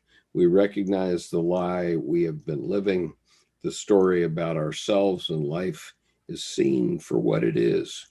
The meanings we have carried from childhood, the assumptions we have made, the lens passed on to us through which we view life, the part of ourselves that was lost, has been hiding or lying dormant, is revealed and must be lived out, fully expressed in the world.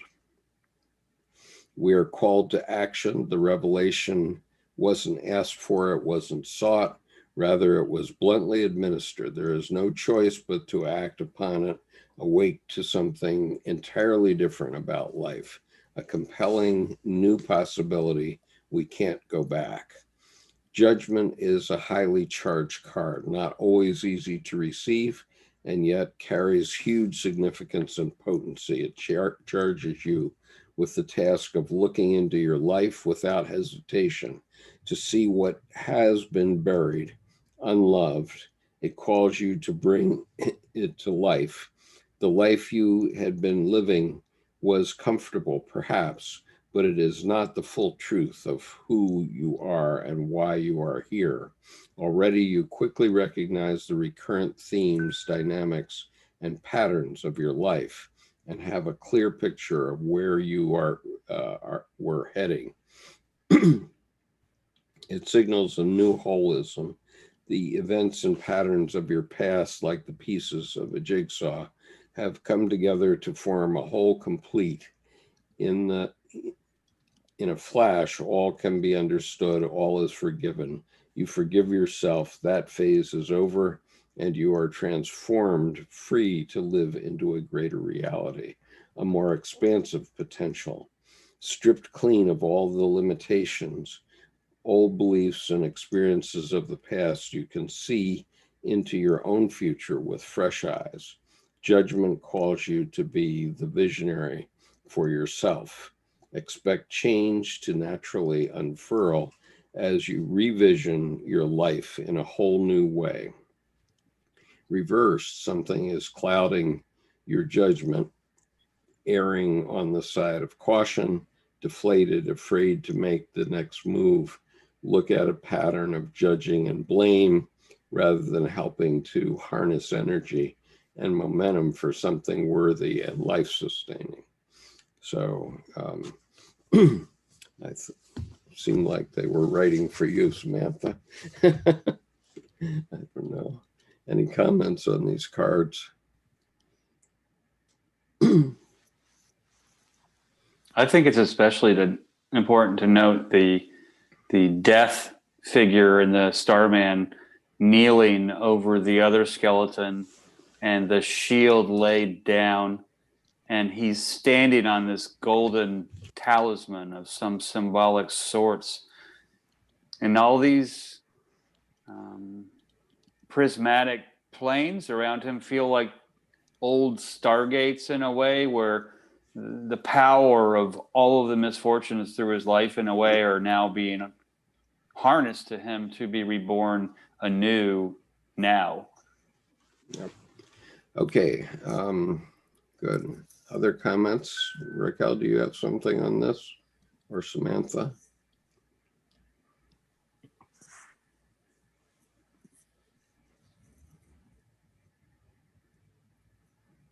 No. I do. I have something to say. Okay, go ahead, Samantha. So, I find it very difficult, not impossible, but very difficult to, because of my lived experience and unprocessed things, which, you know, I know you say not to be political. I'm really just being myself in that. Okay. But, All right. I mean, but I am, you know, it depends whose experience is centered. Okay. So my experience is centered here. And I feel that, you know, there's this concept of emotional labor. Sure. And I feel like it's a lot of emotional labor, even having conversations like we just had, that I'm like trying to be calm and trying to like allow everyone to say how they feel and all this, and not like derail us talking from tarot. But Right. it's just hard because in addition to wanting to go to school and get good grades or go to art school and all the things, it's talking about living your dreams. I feel like I also have this other stuff to deal with. And I just want to acknowledge that I'm in. Sure. But what I realize is what you and I have talked about this one-on-one is that I have to incorporate that into what I'm doing. Yeah, you're called. You're definitely called. And so Sometimes I don't want to be, to be honest. It's exhausting. nobody wants to be. Who wants to be called? Yeah, you don't. You when you get that call, it's like a holy, oh my god, no, really? Yeah. Can it go to voicemail? No. Yeah. I don't want to have to educate everyone sometimes, you know? I mean, when I was lying on that parking lot with my foot off my leg, Right. separated, and almost lost my foot, I can assure you that I didn't want to be there, nor the next 13 weeks and 2 surgeries, I guess, more after that. And so you're called and you've got to do something different from what you've been doing. And I'm on my way. I start. I agree. I definitely agree with that, And as I we've appreciate discussed. Yeah.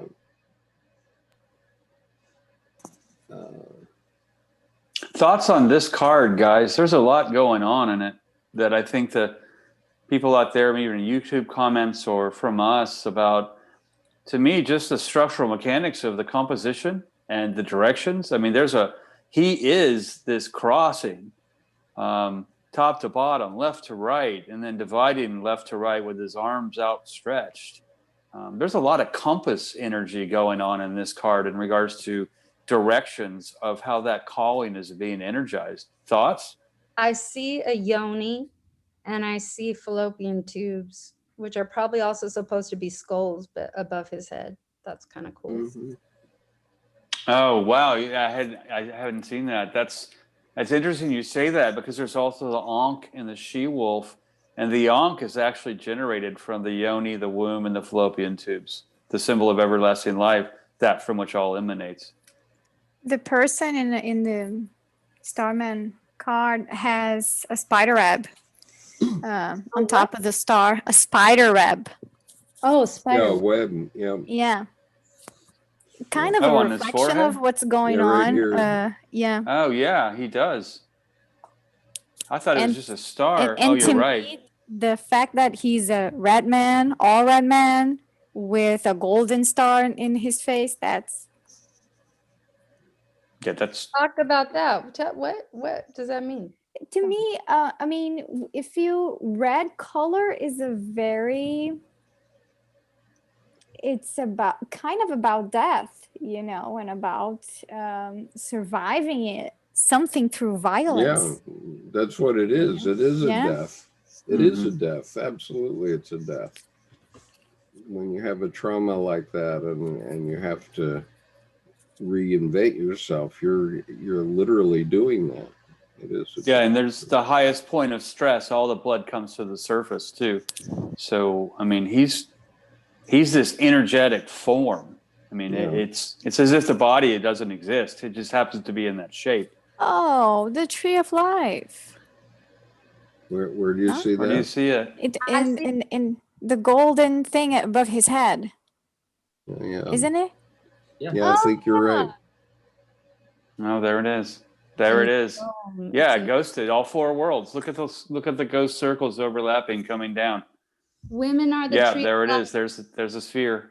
A wise man that I know once said, "Women are the tree of life." Women are the what? Tree of life, and the tree of Yes. life is in the womb. Yes, women Yes, are the yes, it tree of is. life. No doubt about that. And that's actually what's interesting about the alchemical plate from the 14th century, where Adam's phallus is a tree of life coming out. It's exactly the opposite. I mean, which is just what you just said.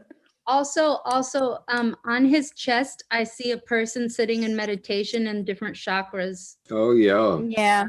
you're Yeah. right. You're right. Why does this keep coming down on me? Those look like hands in the back in prayer as well. Yep. There's somebody in meditation there, no doubt about it. The one thing I'm not sure of is what it looks like honey is dripping on his arms and around his waist. But I think Yeah, it's gold. that's dripping I think down it's from the gold. stalactites. Yeah, that's like volcanic gold, liquid gold from the stalactites. I think you're right, Raquel. I think it's gold. And his belly is kind of a sign of a triplets. Right, you have the Some vesica sign, piscis right there. Yeah. Yeah, and the right over his like under his solar plexus, above his hara, the Tantian. Well, look at the gold dripping belt. I mean, the gold dripping out of him. So that is molten gold.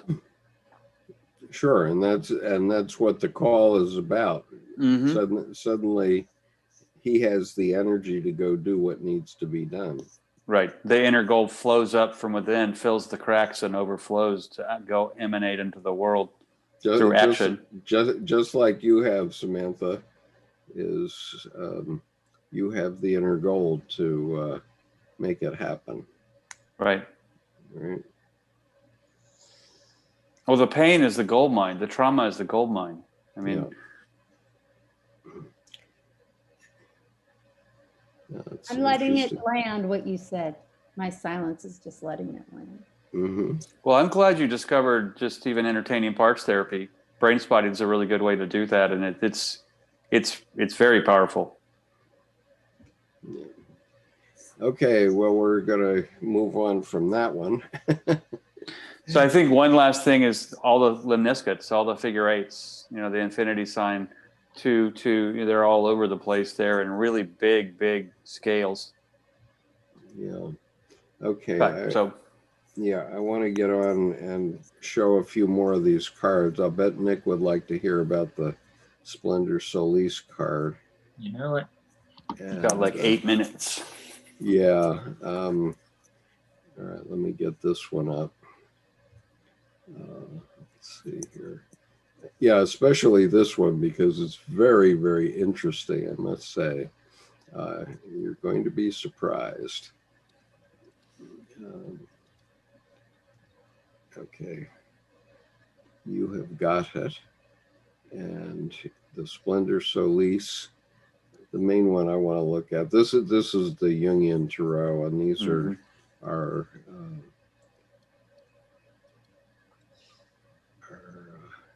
Melissa Townsend's cards. Melissa Townsend, right?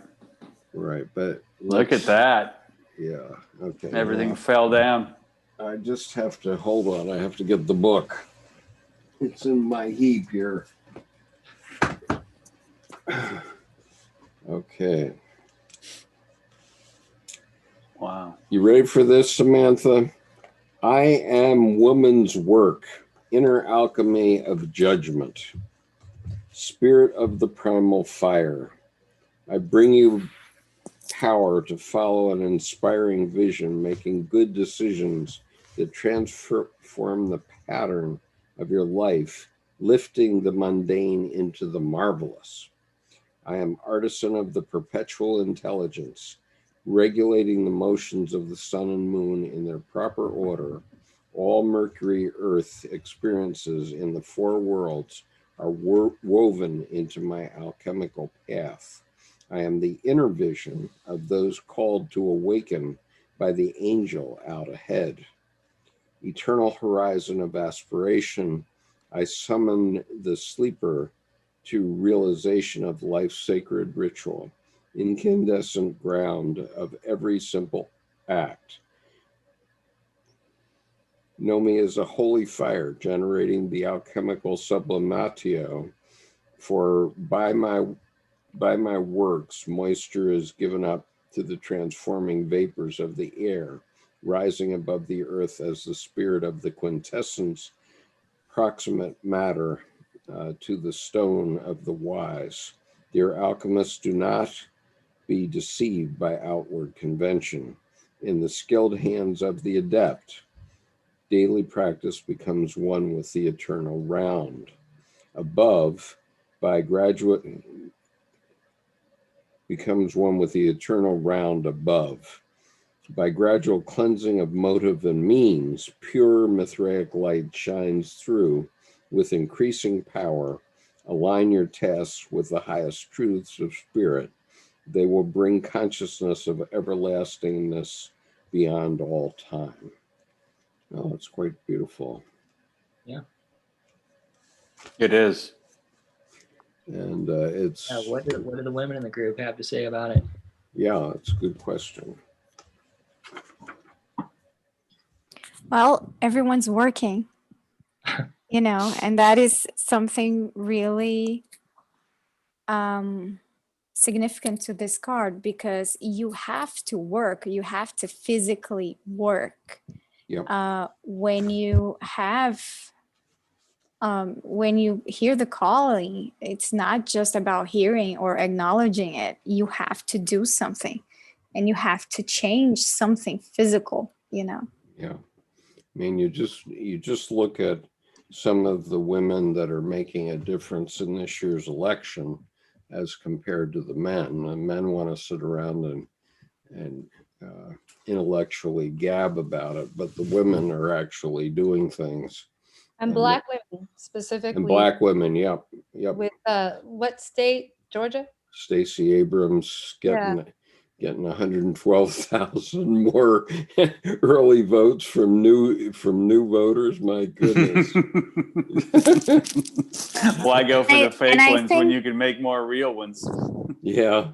I think something about this women working is also about like this, just because they're in working places and that is the image of the card, that doesn't mean that there isn't an intellectual work going on as well. Oh, you know? absolutely. You're right. Women do double the work, you know, and we are more used to that, you know, doing the physical work and doing the intellectual work, because there has to be a very strong strategy to make some things happen. I mean, when in your guys' elections, I mean, the strategy that those women had to create to make that happen, that is really smart. That's, you know, two types of work actually. As Yeah. well as anyone from an historically oppressed group, in order to ascend the social hierarchy and get into positions of power equal to the people who are not historically oppressed. And there are examples of this in race and beyond race, have to be, what's the word, I'm like, fluent in the language of the people who are in power. So I think in a similar way with women, if you're dealing with men, you have to speak the language of men in addition to speaking your own language, as it were. So it takes a lot of horsepower. Yeah. And Yes. Or do well. And Stacey Abrams may very well get pulled up into the administration. So Samantha, you need to go work for her and replace her. I just want to be an artist. Wow, that's a lot. Wait, what you said just hit me. That's a lot, Skip. I know, but But it'll support your art career because you'll have plenty of money for canvas and paints after that's later. right. That's right. And meanwhile, I feel so stressed out right now. Well, if I could make a comment on this image, based on what Samantha and what Raquel said, I can look at this image as the work of the womb, that all of these things that are coming into play and being assembled and worked on and put together, all these processes to create life, the action of to enact in this judgment, to bring the life to the card through the actions of life formation. I'd also like to point out that that it's taken, I want to be careful to give credit where credit is due, right? Because women have fought for our own freedom. Okay, it's not the white savior thing or the men's savior thing. However, it has been necessary to build alliances. You know, Speak Up, Me Too, the Me Too movement. It's required that men introspect and look at how they can be part of the solution as well. Just like in civil rights, the same thing with white people looking inside and being willing to join across those seeming barriers. That's been very important. So I just want to say, like, the men saying what you guys are saying is part of that medicine, because it's painful when you're going through it. So it just feels like it's nice when other people listen and understand. Well, and to support what you just said, the old African hunter's proverb is, to go fast, go alone. To go far, you must go together. Yeah. Patrick Hollywood says we could use a female Banksy. So he's suggesting that for you, Samantha. Yeah, so Samantha, that's the nicest thing anyone. You've just called to be ninja and famous at the same time. I have to be a ninja. I have to be famous. I have to be ninja and what? No. I have to go undercover. Congresswoman. Yeah, Congresswoman. I mean, that's I'm just saying, you guys, that is a lot. Like, oh, come on. Every superhero has a day job, and then they take off their glasses, and then they save the world, and then they go back to work. I'm secretly Michelle Obama.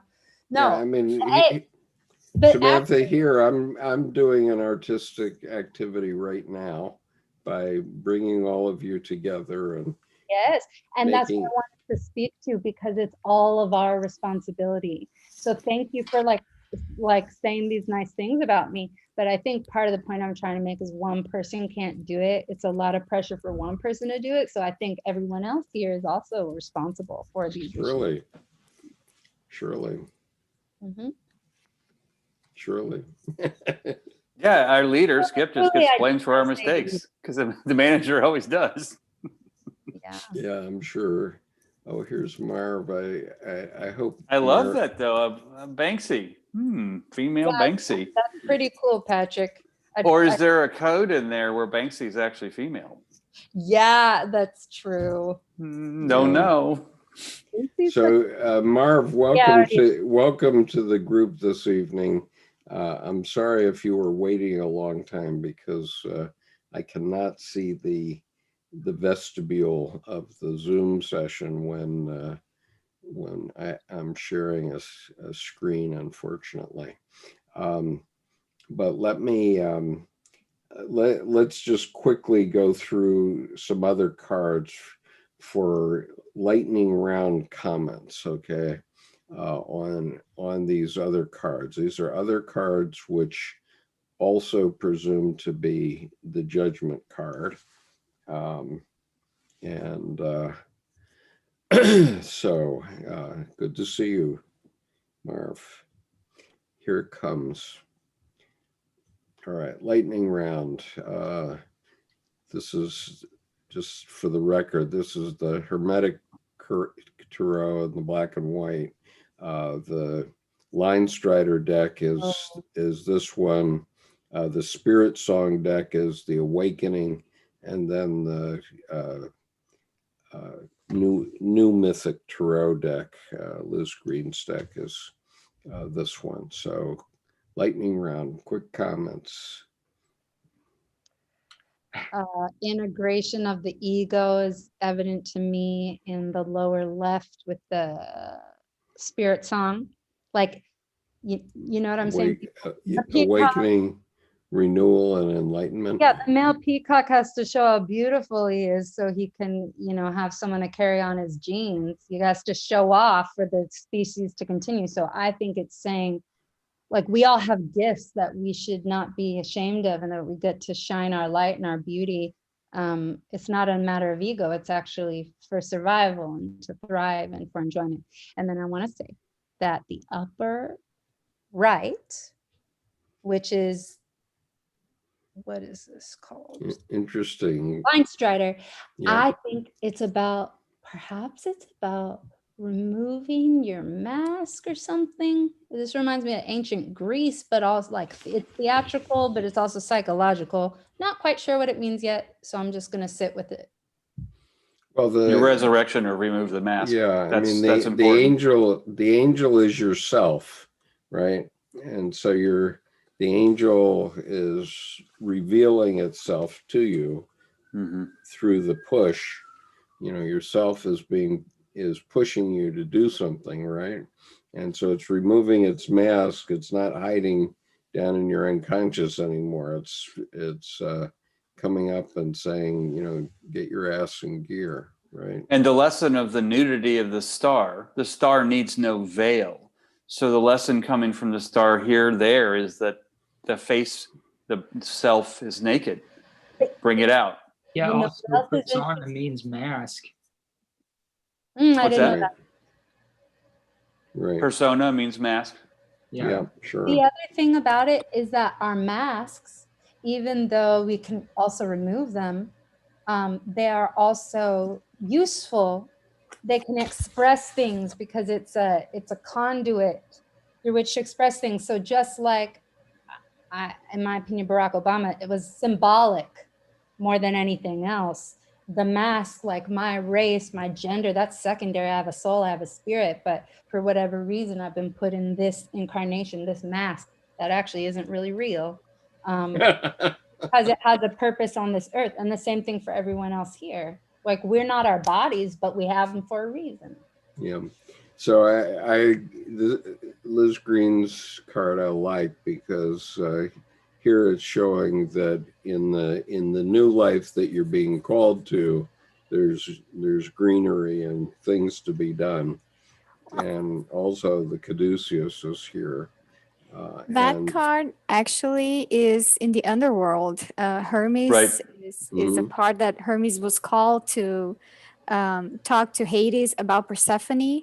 mhm. So in the Mythic Tarot, it's actually kind of nice to get the Judgment card and see it right beside the High Priestess card, because it's the same background, is the Yeah, the same. columns. Yeah. Yeah, Right, it's the right. same background. Those characters coming out of the sepulchres to me, or coffins, let's Mm-hmm. they remind me of nuns. So I don't know what that means. I think they're supposed to be mummies, but that's my subconscious mind. They're actually mummies. Yeah. They're mummies, so Yeah. they're shrouded. It looks like a nun's habit, Well, but it's because mummies. in the you know, it's Why they would are I- mummies because you've been on ice, you know, and so the Judgment card is a call to release you from your being stuck.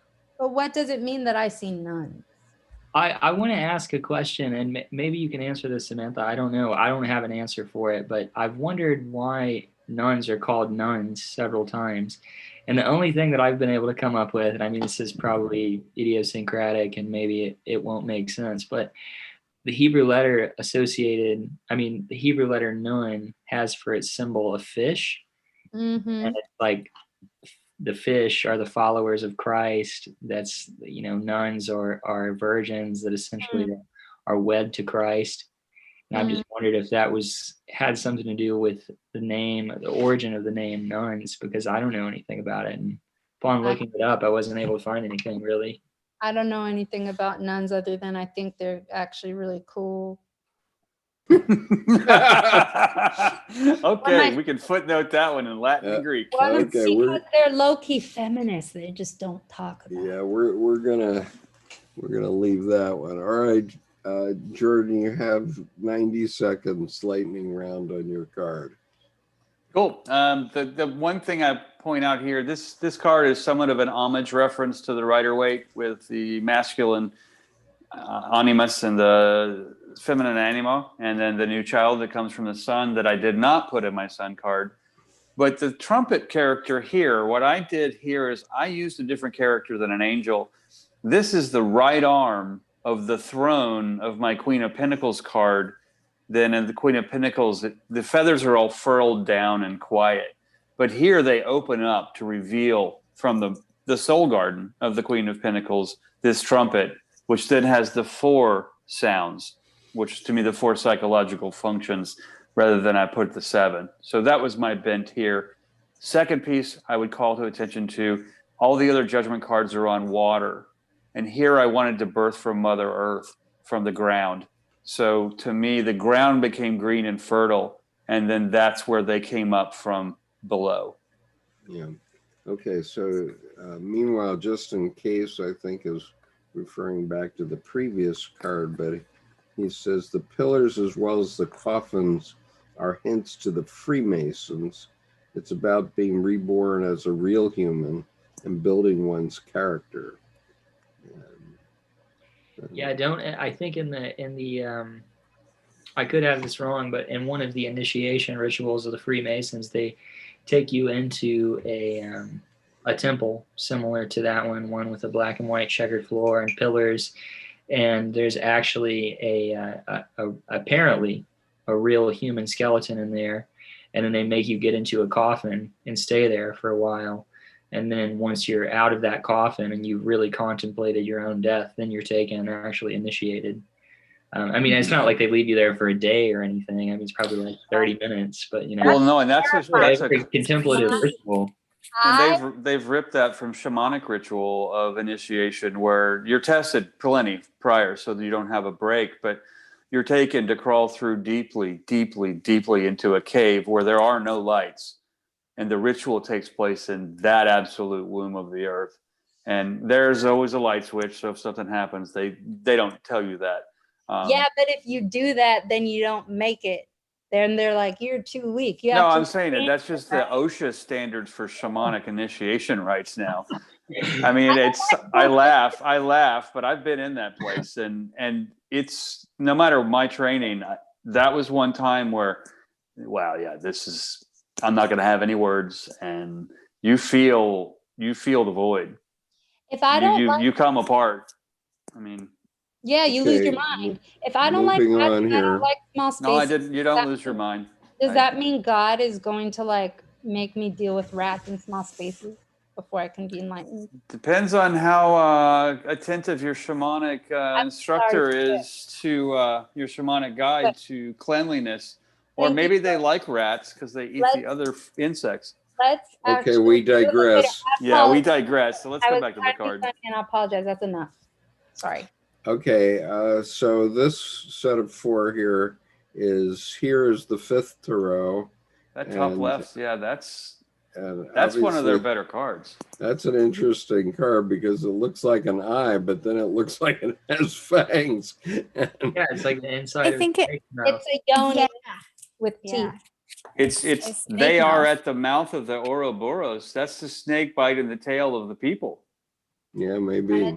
Sara. Okay, and then this is the Tsar's tarot here. And Tsar? this, the Tsar. The Oh. Tsar of CZAR, Russia. yeah. Sorry.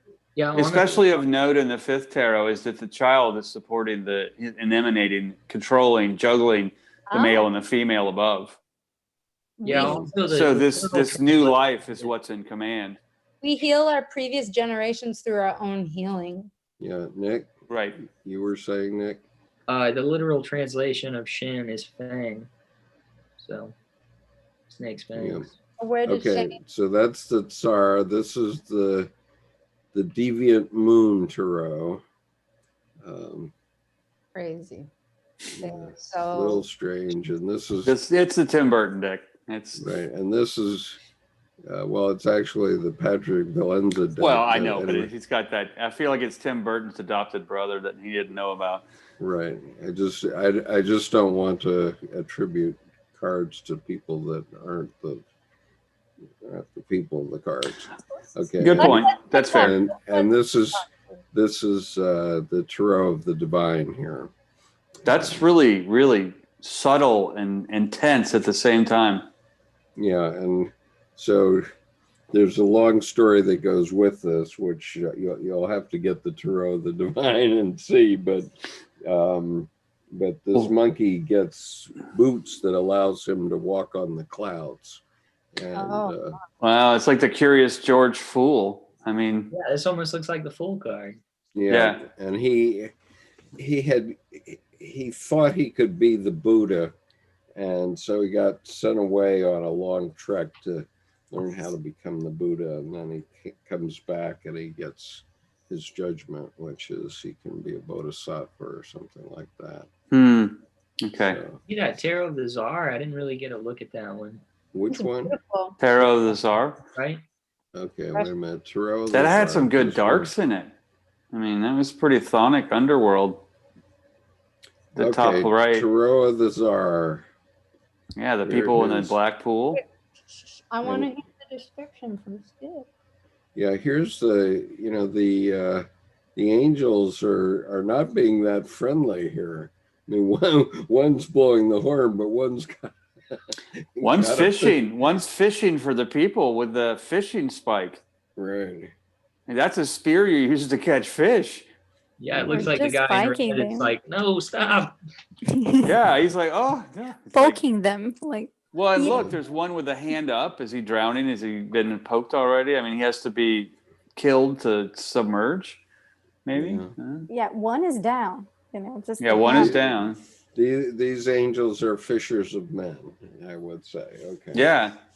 Well, Okay. maybe it's just very Russian because that's pretty dark. Like that's a dark fish. I think Skip's right that these angels are fishers of men. That says it right there, Yeah.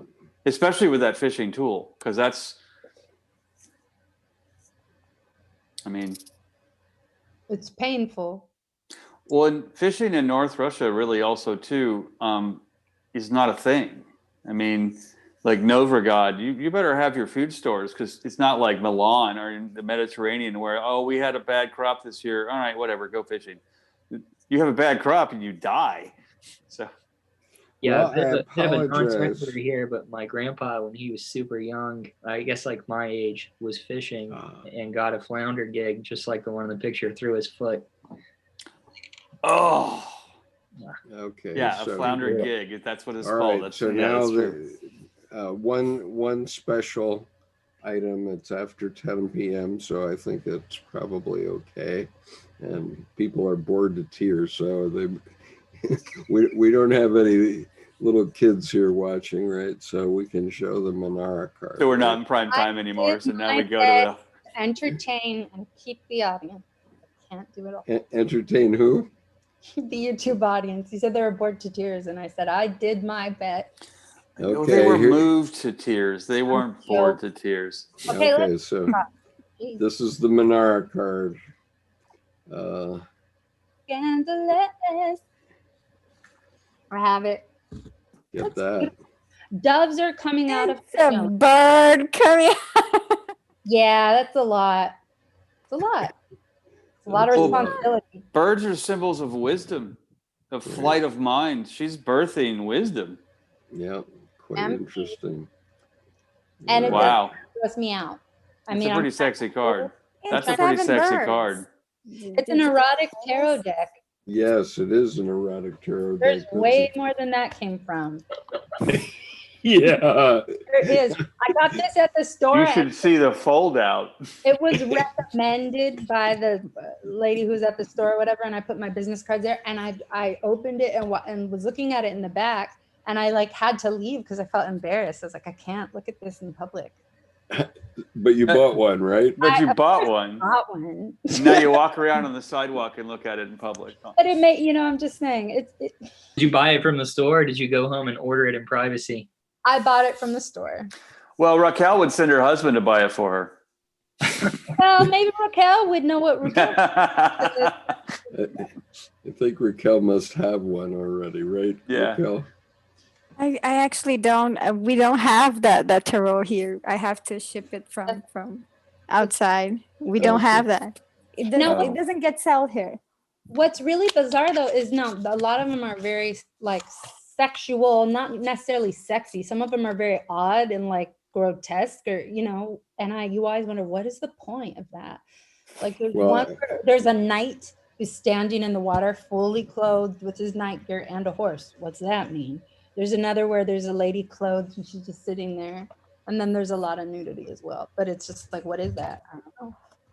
Well, overall, I thought the Manara deck is fairly tame, actually. That picture was actually just pretty. I mean, the doves gave a little bit of attention. There's a couple of other erotic tarot decks, which I think are a little raunchier, which I didn't dare buy for myself. Blushed at the thought. Yeah, but I might do at some point. I got these into the house, so and I got myself another treasure chest so I can put them all in. Yeah, so they're in a lockbox in the basement. I think that decks like this are important because eros and also like actual like erotic is a part of human life, and absolutely I laugh with that very frankly. My original self-published deck didn't have a piece of clothing in it, and when we went to kidify it, I put leotards and clothing on them, and everyone was kind of angry, and not in the cards, but people. And I'm like, guys, we got to get through the door, the bouncer called mom. And it doesn't matter to the kids. They don't care, but the parents care. So, it was kind of ironic that we were going to kidify a deck by making it okay for the parents. PG-13. Well, also Adam PG-65. PG-65. also Adam and Eve, we were talking about this last week. It was in the fall, they became ashamed of their nudity, which they weren't ashamed of before. And they covered it up with fig leaves, which some pastor told me and an entire congregation, not just me personally, that would be weird, but that fig leaves are itchy. Yeah, it's a hair shirt. And in the South, they even said, if you do this, do not use poison ivy. So it was, they had to say that. Well, the thing is, Oh when they God. said that, I went, wow, how many Darwin Award applicants are in this room? That it was supposed to be making fun of Adam and Eve and their like ineptitude that they chose fig leaves. Well, Well, it was their first clothes. They didn't know any better. I mean, yeah. So when I was in OCS, I camouflaged myself one time in poison ivy. Oh, boy. And I was covered with poison ivy from head to toe. For 5 weeks. 5 of the 10 weeks, I was covered with calamine lotion. Do you have, I was going to say, One of you? do you have a system that is resistant or calamine? Okay, you got calamine. No, I don't have a Very glad to system. say I don't get poisoned. Calamine 5, wow. Did you take a bath in oatmeal? No, not in Marine Corps OCS. Yeah, It was just a special experience, I can tell you. Oh boy, yeah, it's that's a really good way to put I'm it. trying not to laugh. I'm sorry, I know it's very painful. Talk about some Right. perspective from over time. Wow, Some people I'm sure it wasn't are very immune. special at the time. Some That people sounds are like immune. hell on Let's earth. put it this way, I got through it. This And is true. I got through it with an image, and the image was that I went to the officer's uniform shop on the 4th week out of 10, and I ordered my dress white uniform for graduation from college and also when I was going to be commissioned. And so I had that image of myself in that uniform for the next 6 weeks, and that got me through. Nice. And of course, what they don't tell you is that you get exactly, you get 1 hour of time in a dress uniform in the Marine Corps for every 1,000 hours you spend in the mud. That's the equivalence. Wow. So anyway, okay, folks, we need to wrap up. And thank you so much for coming to a end a little bit earlier than the last Well, this is couple. good. I really enjoyed tonight. This is very lively, animated. I mean, Right.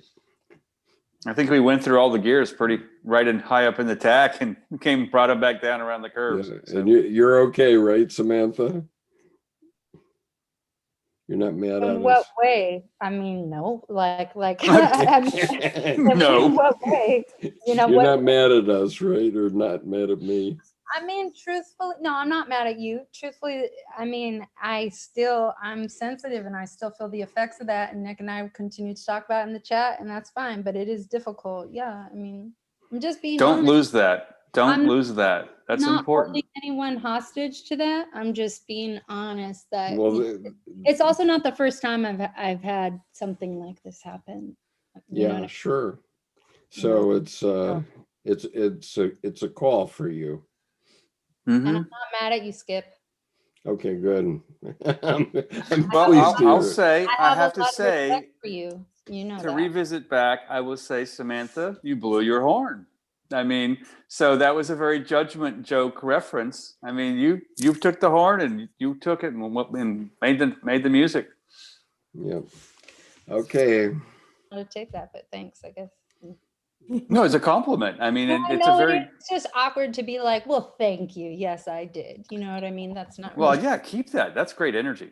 I just feel nervous, so I keep talking. That's what I do. So I'm just gonna skip. Yeah. Actually, I have another card for you here. If I didn't. For me, Yeah. you're so nice. It's not about the Judgment card, though. That's okay. Okay. Great. It's about this card. Okay, which is this is not a tarot deck. I'm going to show you. That's controversial. No, it's not a tarot deck. This the first 4 cards in Melissa Townsend's yes. deck on the Yoga Sutras of Patanjali. Okay, and the key card to remember here is this one, which is the relates to the first verse of the sutra. And let's see, do I have the other side? I think I do. All right. So remember this side. This is just sort of a this is the beginning of the deck, and then this one is the spilled milk, and these two are almost black with a yellow dot and almost white. Okay, so I'll read to you the reverse side of these cards. And the point is that, Samantha, and for everyone, the reason that we do these things is so that we can pull ourselves out of the chaos, right? And so that first card is just an explanation of what the book about samadhi is. But this first verse, now the teaching of yoga, this is what's on the reverse side of the spilled milk. And she says, now that the milk is spilt, now that the mess is made, now we begin the practice of yoga. The glass of spilled milk in the painting takes some artistic license with the role of the first sutra, which traditionally simply states the intended subject matter. The point is that now, right now, when things are going wrong, when we're anxious or frustrated, heartbroken or worried, now is when the practice of yoga begins. Here you are at the beginning. How will you practice? Okay, so this was my point that I made to you earlier, that you have to, when things are, I'm going to grow these up so that they're readable on the video for people who might want it. Let's see, that's a little too big. All right, so this is the first one. And then Can I read it out loud or no? We don't have time. I'd rather just let you stop the video later on. Thank Can you. you screenshot? Hey, Skip, thank you very much. Yeah, okay. I mean, can you screenshot or? I already screenshot it, and I started reading it, and I appreciate what I'm reading. Also, when I'm calm and like in a still place, I'm reading. Right. Okay. So I don't have them here, but this is the number 1, and then the number 2 is what exactly is yoga, and so there's that one. You can stop there. And there's actually 51 of these cards, I think. So this is the third one. Then the seer is established in its own self. Okay. So the point is consciousness, right? And the objective is, again, my little red ball. We have to pull ourselves out of the chaos and do something to treat our spiritual side of our life. And and if we're always going pillar to post because the logos is pushing us around all the time, then we don't have time to think. And so the point of all spiritual traditions, whether it be Christianity or Buddhism or reading about the tarot cards, is that you pull yourself out of your day-to-day logos life and contemplate your actual life, because your life isn't in, when you're doing the bidding of somebody else, you're doing the bidding of somebody else. It's not your life, right? Life is there to support the work, or work is there to support your life. Life is not there to support your work. Yeah. Doing the bidding of someone else. Ugh. Huh? Well, enact your dreams or someone else will pay you to build theirs. I mean, that's the quote. I think I've heard it put most is. Right. So you want those changes in the United States, Samantha? Enact that. Okay. Rather than complain about it, enact it. That's the point. I'm going to complain about it to you guys and enact it. Well, We're the guinea pigs. So, okay. we're I the- accept. You and everyone. And Yeah, fair enough. So you made a start on it tonight. And you have to also work on some people that are not so sympathetic with your point of view. or just be the change, or also, and you guys spread the word, and also, Clotel, I found it. Oh yeah, there she is. Cool. Oh, And also, you know, and I don't know. What if is that you've- book? called Clotel, or the Hotel. Prejudice. It's a play, right? No, it's a book. Oh, it's The a novel. Okay. All right. Let's see here. Somebody's making a comment. Miss Stell says, smoke and mirrors, nothing is to really fear, Justin. Justin says, yeah, let's get out of chaos and drop our inner horror movies. Well, yeah, you have to face your inner horror movies before you can get out of them. I call it making besties with your beasties. Yeah, that's right. Okay. Good night, everyone. Thank you for being here, Raquel and Samantha, Nick. Good night, Nick, everyone. Nick, did you have any final wisdom, Nick?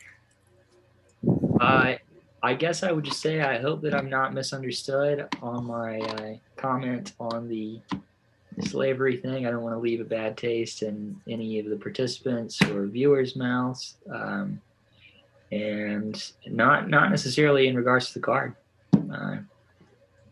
Just hope We have a serious racial issue in the United States, and that has to be addressed. And we now know it's there. We can't deny it's there anymore. And so first step to solving a problem is knowing you have one, and we're definitely knowing that now. And Nick, I appreciate that you took what Samantha's very living, intense energy, and you attempted to contextualize it and give it container in a larger context that gives it place, potential, and more things that applied. So, I mean, that you are a counterpoint that was complementary from my perspective. Well, I was also just trying to say that it's a both and. It's not only an American problem, but simultaneously a human problem. No, it's certainly not only an American problem, and Right. I'm not going to tell the stories I know, but I know some stories. There's currently about 30 million slaves in the world, at least 30 million. That's a minimum number. Right. Sex trafficking has now replaced. Pardon? Sex trafficking is slavery. Well, it's not only sex trafficking. I mean, sex trafficking is one of them, but there are many others.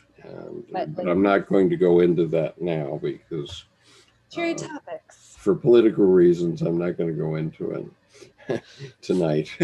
Okay. Well, we have Another something time. forward to next week. What's our card next week? Next week we're doing The world. The world. The world. How to feel it to heal it. So we felt Cards it. are 21. They've got their real ID now. Yeah. I'm going to Okay. message you, Skip. All right. See you next week.